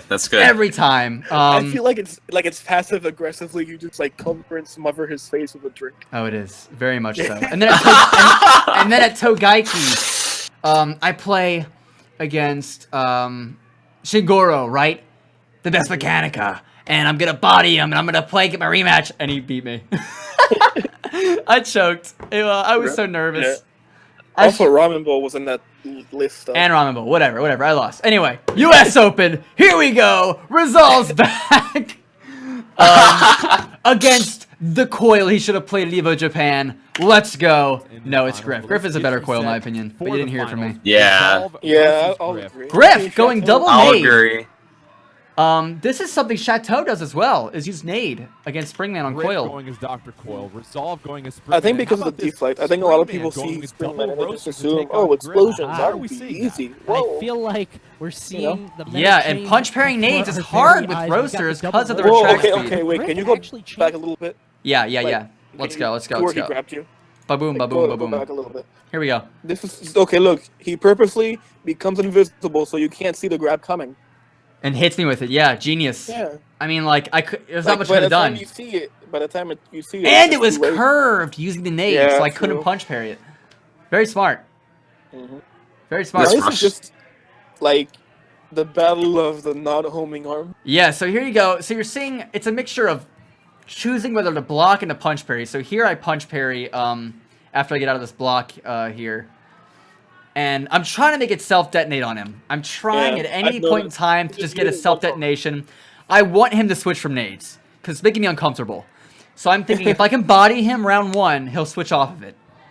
And that's a big part of tournaments, is getting them to switch off of it, even if it does have the advantage. See what he did right there? The whole double punching during rush locked you on, so then you could easily escape from it. Right here. And here's a little tech I want to share with everybody here. It's hard to do, but it's possible. It's called jump parrying or leg parrying. You can actually kick an arm in the air. And if it's explosives, you can cause it to detonate. It'll cause it to explode. Yeah. So here with Springman, I do it. I think after this rush. There's that glove rush nerf. Here's my leg parry coming up. There it is. Yep. There it is.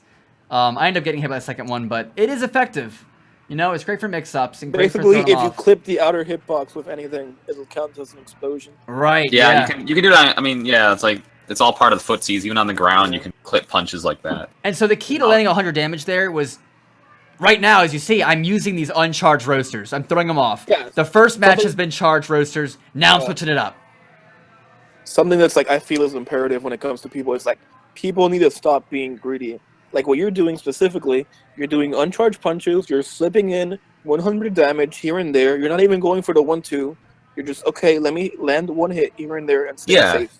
And avoid getting hit in response. Yeah, because otherwise, then especially I'm because not profiting getting hit from it. Yeah. You can still be aggressive and be patient. Safe. Like you know, patience is key. Yeah, exactly. Like never trying to overextend, and also understanding that uncharged punches work really well. Because in a coil matchup, you're never going to win just straight out. Oh my god! This boomerang, coolerang, was just like the start of a very long journey I had to go on to get past this, man. It was just especially like when it comes to like charged nades specifically, one mess up is literally a grab's worth of damage. Look at this, the grab chain. He comes back and just slams me. And okay, so explain the difficulty that you have with the coolerang specifically. So the coolerang, it stops me from dashing side to side, right, and dodging those nades. So now I have to dodge backwards, punch parry the nade just to make sure I don't get hit by the coolerang. And if I get hit by the coolerang, he has so much movement and mobility over me that I almost have to take the grab. Like, And here we go, right out the gate. That was me saying, you can take a round off me, but I'm coming back, right?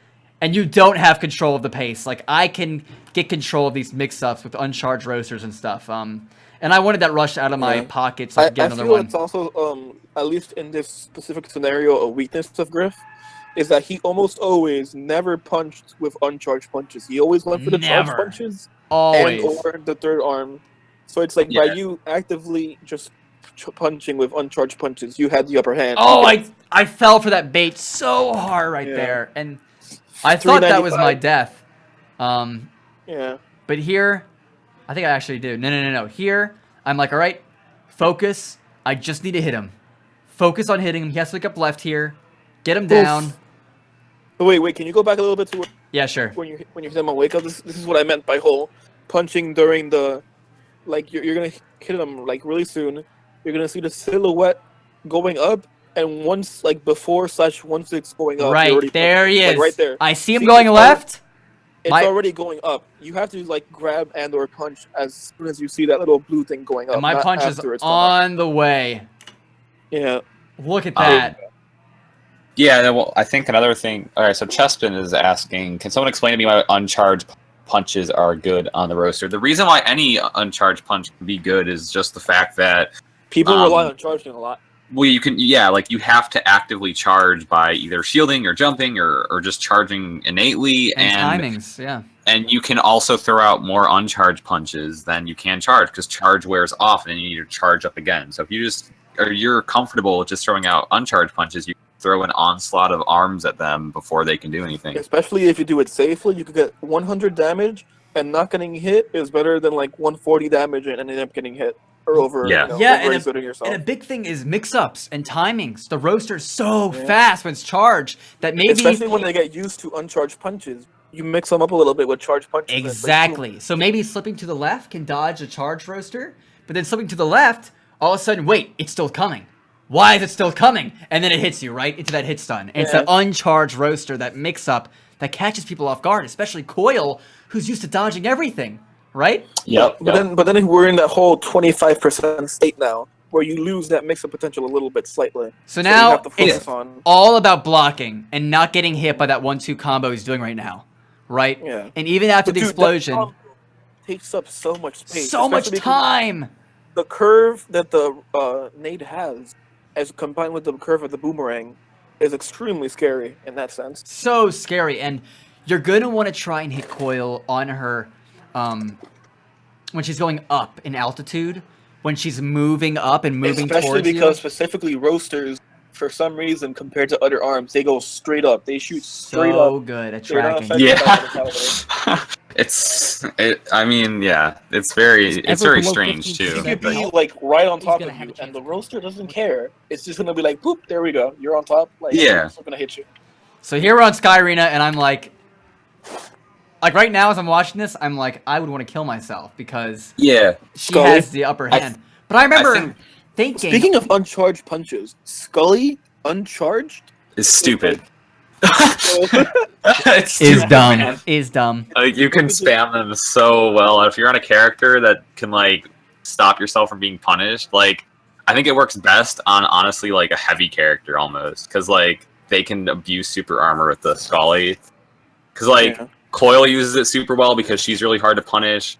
Like, I tried using it on Kid Cobra, and he really can't leverage it very often because he kind of leaves himself vulnerable. I want to take note here. Why did I hold block for so long here? Like, it was almost painful to watch. It's because of Scully, when it hits you in Poison Springman, your deflect timings are completely gone. Now, they're different. It takes away frames. Let's be honest. Every time that he hits you with a Scully...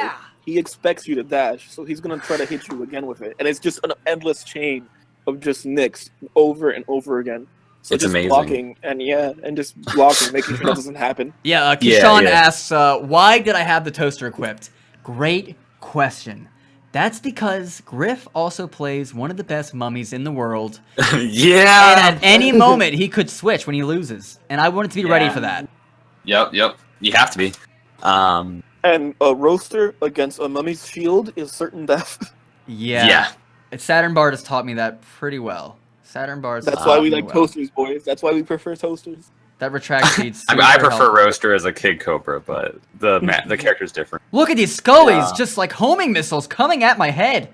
Yeah, so I think we should also let's have the match playing, but let's talk about what you have to do against Coil on Sky State or on Sky Arena, just because of the elevation and what kind of changes in your mindset.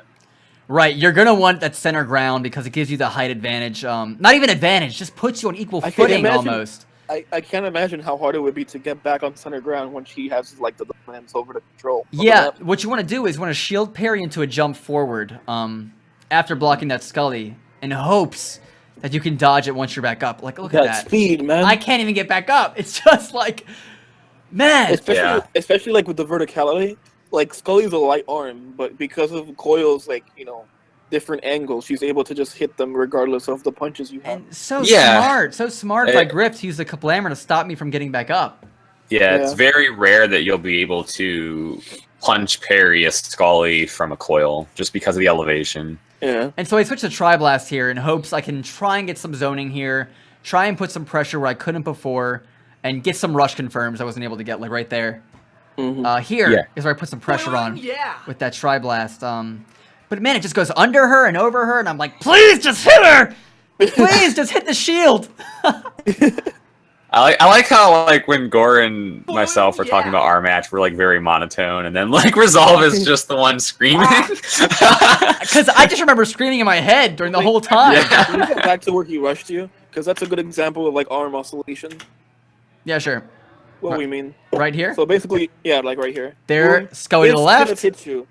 this, like, technically, by all certainty, the recovery on the toaster should have hit you, and it did. But the oscillation on the arm, even though it hit you, it went back to, like, where it was before, and it saved you. Exactly. Yeah. And Scully has a weird hitbox thing with Rush, kind of like the Biffler does, where it can hit you and you can get out of it. Almost like it hits you out of the hitbox of its own Rush. Mm-hmm. Here we go. Dude, that speed, man. The Scullys are scary. So here, I'm trying to do these aerial dashes and stuff. I'm just trying to get in and end this before he can do anything too weird with his rushes. Like, looking at your perspective, all I see is like a flash of purple. Like, it comes at me. It's just quick reactions and jumping and bobbing and weaving and like leg parrying. It's not the type of thing you react to. It's just the type of thing that either it happens to you or you don't, or it doesn't happen. Basically. Yeah, Chessman Hoodie. Blind arms are amazing. Like the Biffler is amazing. The Blorp could be amazing in certain Helix playstyles, but in this playstyle, it's just I didn't even want to think about it. I needed vertical tracking and a glove because I'm comfortable with gloves. Why didn't you try using any poison arms specifically? You know, at this point, I was like, I'm not educated in poison arms enough to bet that in the grand finals and the US Arms Open. Yeah, you did change arms quite frequently, but you stuck with arms that were either that you're very comfortable with or slight variations of stuff that you're comfortable with. Like Tri-Bolt, Tri-Blast. Like Tri-Blast. And we had to change. If I didn't change arms every now and then, he was going to get used to things. I wanted to use those rhythms he was getting used to and use them against him. Like, that rush was an example of the Scully's recovery time to just bait it out. To bait it out, yeah. And so here I'm trying to bait it out with the Tri-Blast, as you can see. Or catch it with the roaster. When fighting Cole, you're just going to have to assume that you're not going to land your rushes. Yeah, and there I kind of dodged into his rush to bait it out of him instead of throwing a punch, which was the right decision here. I'm trying to just zone him with this Tri-Blast and keep him at bay. But these Scullys, man, they come so fast. Yeah. Look at it. Look. My God. I think part of it is that he knows you're going to insta-counter. Shield parry, yeah. As soon as you insta-counter the boomerang, it's like it's already there. It hits you literally during the frames where you're moving forward. Right, and the boomerang's out so long, you can't move. Oh, here we go. And he got me here with this last second hit on the boomerang. Or no, on the poison, yeah. Oh, so close. So every one of these matches was just a nail biter. Poison, I wonder, like as an element. Why does he use poison? What do you guys think of poison? I love poison. I've actually started using clapback Scully on Kid Cobra, so look out for that. It's a terrifying setup just because of how much. I feel like the most deadly aspect isn't the 12, 24, 36 ticks per second, but just the disruption to your momentum. Yeah, it disrupts your flow. Deadly. Yeah, so next was on Buster Beach. And oh my God, it took double Scully. Took me a second to realize I've got to stay away from this de-elevated half of the stage because it's sending all my the hot pockets. The hot pocket? No, just the other half because it's sending all my punches above and below her. Look, and sometimes it's helping me out, but for the most part, it's just going all over but her. Yeah, the hot pocket's a problem. The hot pocket, yeah. Here you go. Here's the resolve choke, I like to call it. I'm pretty sure he comes back here. The reverse perfect? And literally destroys me. The reverse perfect. It's just so hard to get in from... What's the worst element, then, if it isn't blind? Honestly, I feel like this is a weird... I don't think there is a worst element. There isn't really a worst... Yeah, that's what I was thinking. Actually, shock, because a lot of the arms that have shock can't leverage it, like, well enough. I don't know. Yeah, Adrian goes, it appears Zol's figured out his patterns here. Yeah, and then I immediately threw them out the window and died. The only shock arms that are relatively good are either Megawatt or Guardian, and the reason is because they specifically got buffed, because before they didn't do any extra charge damage, because no electric arm did extra charge damage. Oh, that crap! Yeah. But now Guardian and Megawatt. That literally That was crazy. That was so... That round. Oh, man. That's painful to watch. Really is. Dude. I feel like Explosion might be like a really bad element. Yeah, I don't know. Relatively. I think it's really good. What? It's good on characters that can protect their movement options. But if you're a character where your movement's sort of dicey, like you can just get they just self-detonate on you. I see that. Yeah. There we go. There's a good rush for me. Using that forward momentum 12:30. Yeah, we have 20 minutes. Perhaps we go to the last round. Let's go to the final one. Yeah, let's go to the last round, and then we can take time for questions from people. Yeah. Oh my god, it goes on literally forever. I guess technically the worst element is maybe. The worst element is neutral. No, actually, neutral element's good. The dragon, the dragon element. The dragon element. Oh, from Monster Hunter. No, the regular dragon, whatever it is. No, but the worst element is by far the explosion electric combination that's to the CG. Oh.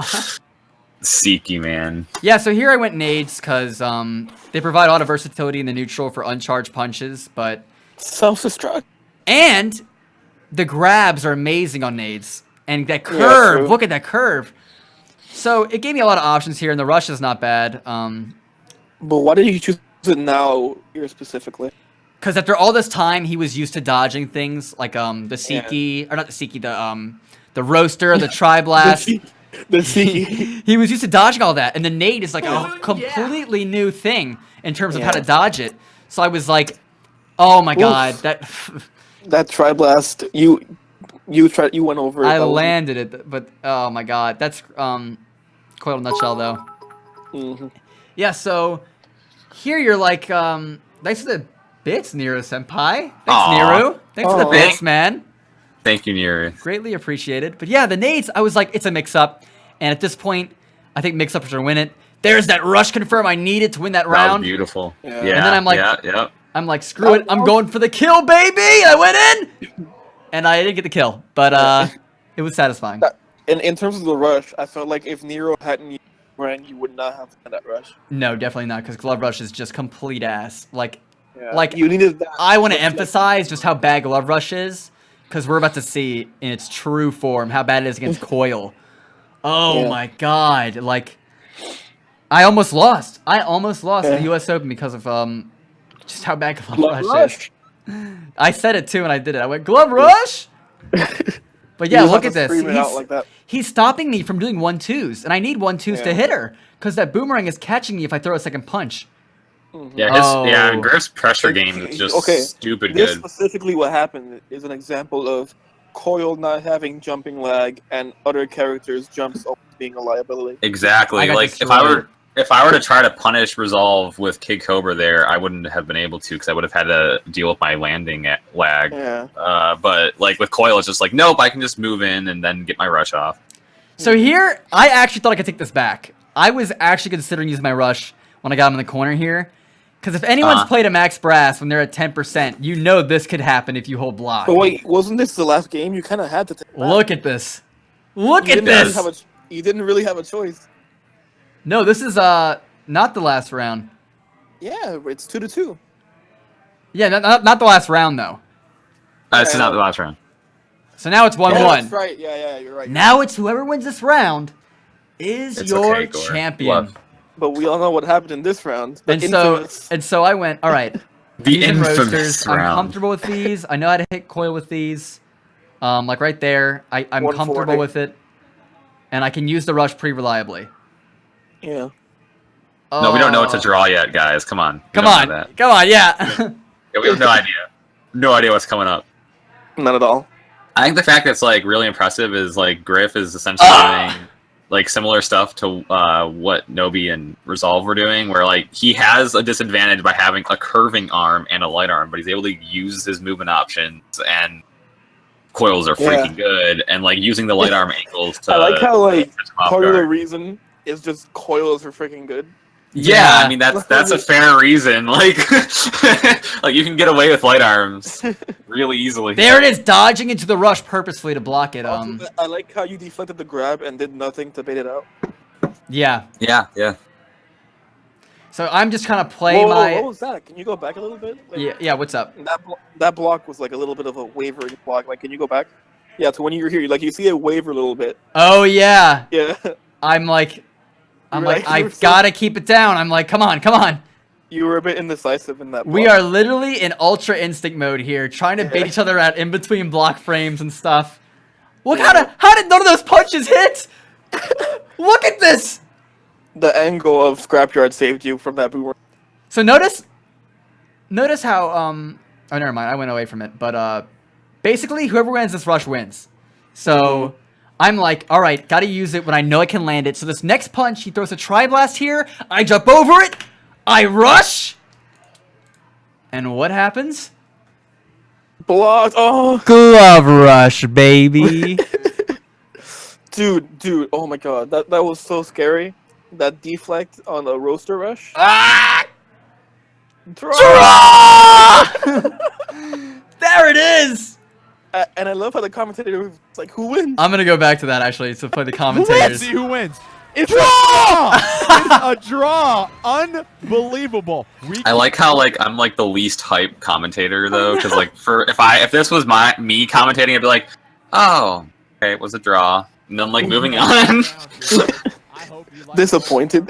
Dude, I'm like, I'm just not good at hype, man. So after this happened, man. my adrenaline was like yeah, out of the roof. This is crazy. I'm like, we talked earlier about how draws can kind of mess people up because it's like you're. You're in the groove. Out of it. I thought that hit, guys. Look at this. Like I was just so convinced. I landed the one, and then the 2. I thought here. Look at that. Hit stun, into the confirm. Ow! But yeah, that also goes back to like again with what he does with Scully, what Twin does with Biffler. He backs away. Like, you hit, and you just keep on chaining hits between dashes. Yeah, I do that with Uncharged Popper too. I mean, you can do that with gloves even. It's getting into that rhythm. Once you're in that rhythm, man, it's so deadly. So notice the positioning here. Why was I wanted this high ground here is to negate these rushes. It's so easy to block rushes for Yeah. Also, something that you fail to realize is Boomerang rush because it hit the wall. So you took even less chip damage than normal. Was this just for chip damage? Because that was for chip. That was totally for chip and hoping for a knockdown at the very end. And shield, I'd imagine. And shield. And I'm just trying to get my rush back again because I'm like, this is all about landing rush at this point.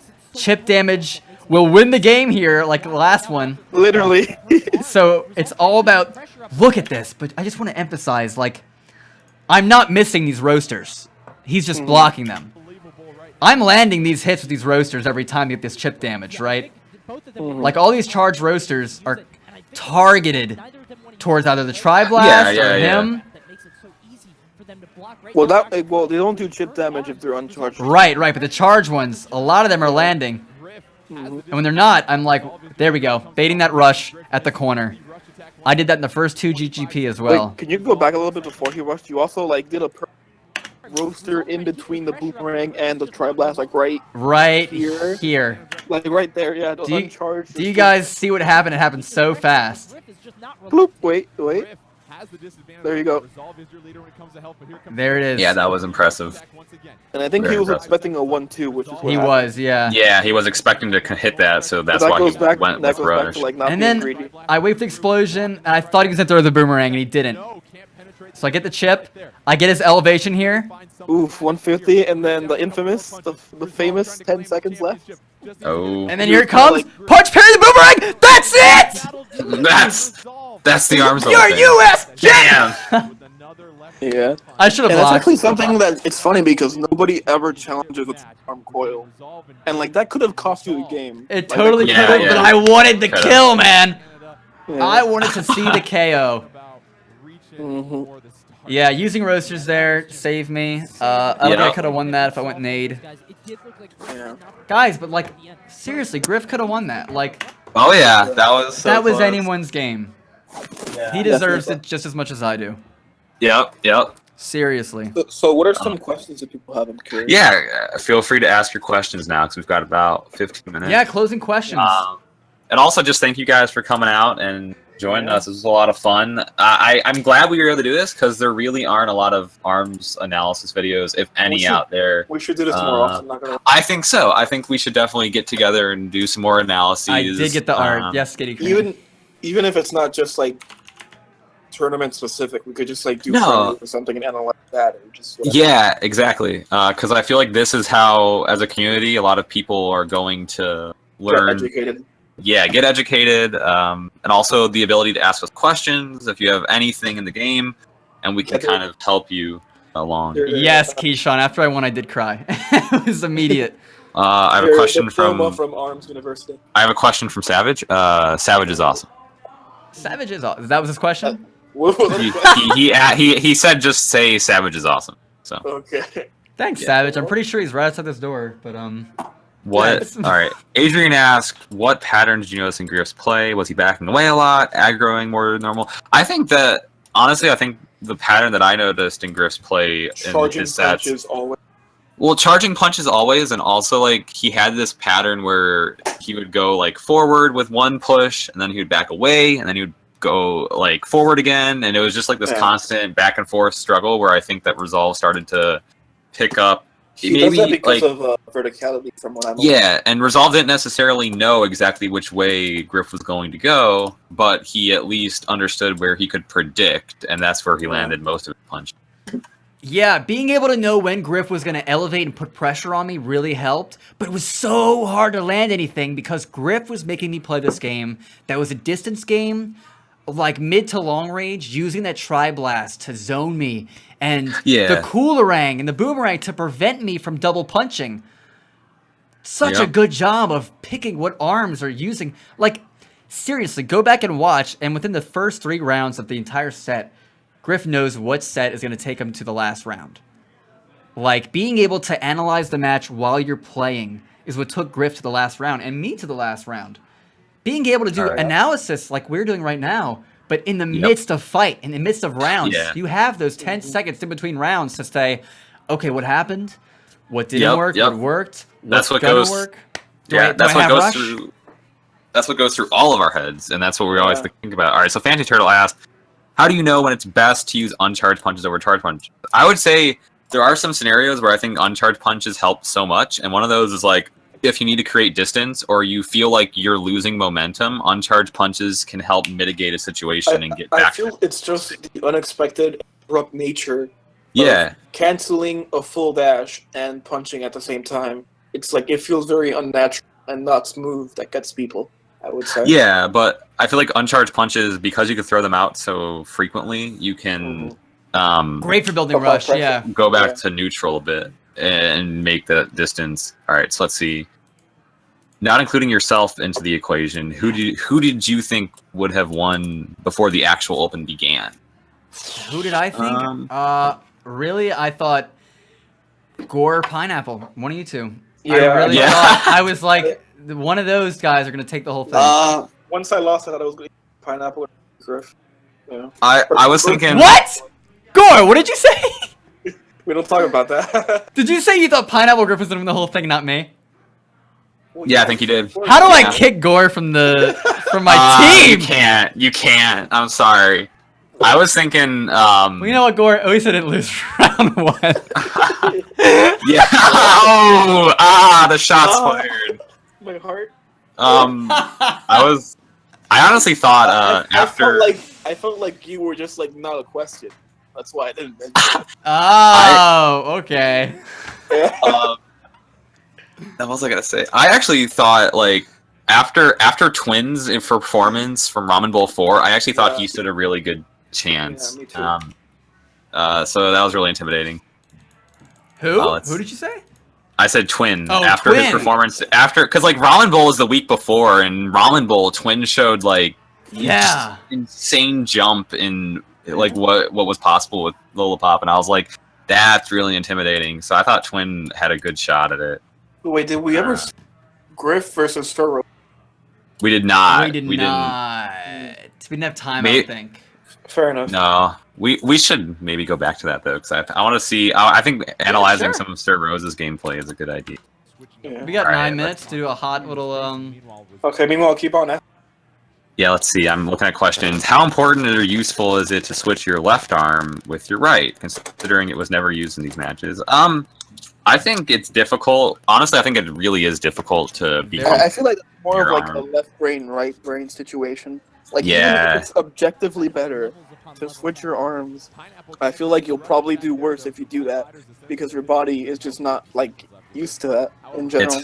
it's hard to rewire your brain to use arms differently in like a couple seconds. Like it's really difficult. Like for me, I cannot use curving on my right arm. It just doesn't feel natural. Really? Yeah, I'm the opposite. yeah. See, I'm the opposite. I work a different way. I have to use the curving on the right. All right. Let's See, we all have that though. I'm the same way as Resolve. Actually, I use it on my left all the time. You mean that's me, right? I use it on my. All right, here we go. Here's Sir Rosa and Griff. So Rosa went mummy. Come on, man. Do you think Coil is Springman's mom? I don't. Let's just go with yes. Yeah, let's just go with yes. I would love for that to be the case. Regarding for the sake of lore, for the sake of her creating Tron after her son abandoned her to destroy her son. How cool! Yeah, I like that. I regarding misjudged where you were going with that. Get out of here, Gore. I'm kicking you. People are asking, what are our thoughts on the parabola? I think the parabola is so good. Yeah, this parabola is so good. I feel like it's good on paper, but on like in certain situations, it can be very questionable. The fact that it like skips over like a bunch of space is both a good and a bad thing. Like it's good because the thing is, if you miss a parabola, you're screwed. You're screwed. Like there's no. Yeah. It rewards good accuracy. It punishes if you're not good at zoning. Guys, what a great question here from Wolf Hands. Which ARMS character do you think is the most overrated in competitive? Overrated? I can't even I really can't put my finger on that. I think it's difficult because Coil's not overrated for sure. No, Coil's not overrated. Springman's not. I mean, no. Kid Cobra's such not. A hardcore. Maybe Min Min, I guess. Like I don't know. Maybe Min Min. I feel like people still have this idea that Min Min is like top, but she's more like a mid character. If I was talking to someone who didn't know anything about ARMS, I would say Master Mummy, because people have this idea that like, oh, Master Mummy can heal. Like, bruh, I don't think anyone has ever used that ability to a tactical advantage in a fight ever after version 1. Ever. Yeah, you're right. I feel maybe Springtron for sure. You know what? Yeah, Springtron. For lower ranked players, Springtron is for sure overrated. Springtron's overrated. Okay. Oh no, he could EMP me. He could break my arm. It's like no, that's not how that works. More huge question. Will anyone here play Masango? I've actually considered like using Masango and even maining him at one point. Masango is so good, but I can't. I mean, I'm a really Kid Cobra boy. Technical, but he just has a lot of flaws that hold him back a lot. Yeah, for sure. And a high skill ceiling. Like just the fact that you have to decide if you want to shield and protect yourself or lose your mask is just one of the biggest and hardest decisions. I think with Masango, because of how his play works with his mask rotating different colors, and the fact that his block gets rid of his mask and like it's also RNG which one ends up going first. Guys, Griff is in the chat now. So I think the thing with Alright, so here's the thing with Masango. I think like he's the most momentum-based character in the game, and that makes him really difficult to play. Yeah. Like because he needs his mask, because when he blocks, his pillar goes out. Like he is so momentum-based. Yeah, that's really difficult. Let's see. I feel like a very underrated character just to go along with it is Mechanical. Yeah, okay, Samango did not quit. I think he's taking a break, guys. Samango, you know, is the best Masango player in North America. By far. By far. I mean, I think we almost could say the world, because there aren't a lot of Masango players in Japan, if any. There is this one Japanese player who plays Masango in Japan. When I was in Japan, I got to play a lot of Japanese players. Yeah, I know Chateau plays Masango, but he's not, like, he doesn't main the character. There's this guy, I can't pronounce his name, I don't speak Japanese, but it's all really one symbol. He uses double nades, just like Samango, kind of amazing. Oh, okay. Amazing. Samango uses, like, nade Phoenix, you know? Yeah, Samango, even just, like, neutral masks, he's so good. Very fast. Fast. Look at Griff using the Ram here against Mechanica, something I do sometimes against Malieve. Actually, for that wake-up pressure. Yeah, Griff is in the chat now. Hey. Griff, you have any questions for us? Griff, do you have some advice for us? Advice, questions. Why did you win the Open? Comments, concerns. Griff, you deserve that championship as much as I do. Seriously, man. Everyone did. Everyone did. I'm glad we all got artwork though. That made me really happy. Yeah. And you all got Springman. You all got my face. Dude, I was like, why did I get like? I don't even like Springman, but then I got the artwork, and I'm like, oh, this picture, that pose that it's in the artwork is amazing. Yeah, a little thumbs up. Us all getting Springman is like the equivalent of Chateau giving his face. Yeah. We just like all the losers get resolved permanently plastered on their wall. That's so good. That's so good. Yeah. Any wrap up questions before we wrap up? Would you guys like to see more of this? Yeah. Would you guys like to see another analysis of other tournaments, regular play, maybe friendlies? We put things into practice that we discuss. Yep. I'm sure the answer is yes. Hopefully, we're gonna act like it's yes. Any parting questions? Always remember to hep and grabby grab. That wasn't a question, but okay. Any parting statements, I should say? I'm just really glad that we did this. I think it was a lot of fun. I'm glad that this will probably help out a lot of the community if they have watched it now or rewatch it. And I hope we can continue this, especially with more streams coming up. Definitely, yeah. Like I said, I'm gonna be back May 21st with streams almost every other night, doing stuff like this, crazy stuff. I'll have you guys in. I'll have Pineapple and Gore on all the time. Your two faves. Even though Gore's prediction, I wish I had like a bracket prediction of yours from the U.S. Open, and it was like me losing second right after you. That's so dirty. I love that. I'm so glad I found that out, Gore. Really, I am. Listen. He has a family. You know, we had the same flight to Smash and Splash, actually. We have the same flight. Getting out. Oh no, we need to talk about. All right, so we talked about this before stream, but I do want to end with we need to have a hype moment at Smash and Splash where we have Gore and Resolve playing like Master Mummy with Double Guardian. Yeah, we were talking about this. We want you guys to be doing like a Master Mummy Double Guardian ditto, and we have everyone in the crowd like just cheering, and then like we have a major pop off at the end, no matter what the outcome is. Yeah. That was so dumb. That was so stupid. But you beat me. My Helix Double Guardian Mummy. Yeah, what can I say? Rip. The skill. Rip. Yeah, the next analysis will be the E3 Open Invitational 2017. We will be analyzing how exactly anyone managed to beat anyone playing the way they did. It would be cool to see 4 arms. That's actually a pretty good idea.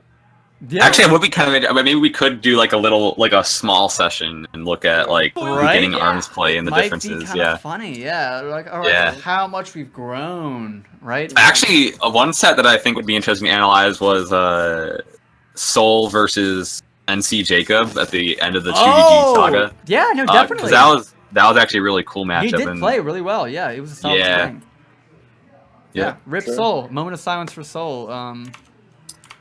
Who is not with our community anymore. Sadly. Yeah. Oh well. We will end on the world's smallest violin in a moment of silence for Noble Soul in the ARMS community. He was greatly loved. He won one tournament. And he called it quits. Yeah. I love Soul. Yeah. Thank you guys for joining us. This has been Resolve, Pineapple, and Gore. Yep. In the U.S. ARMS and Canada Open analysis. It's been great having you guys. Yep. Adios, guys. See you later, guys.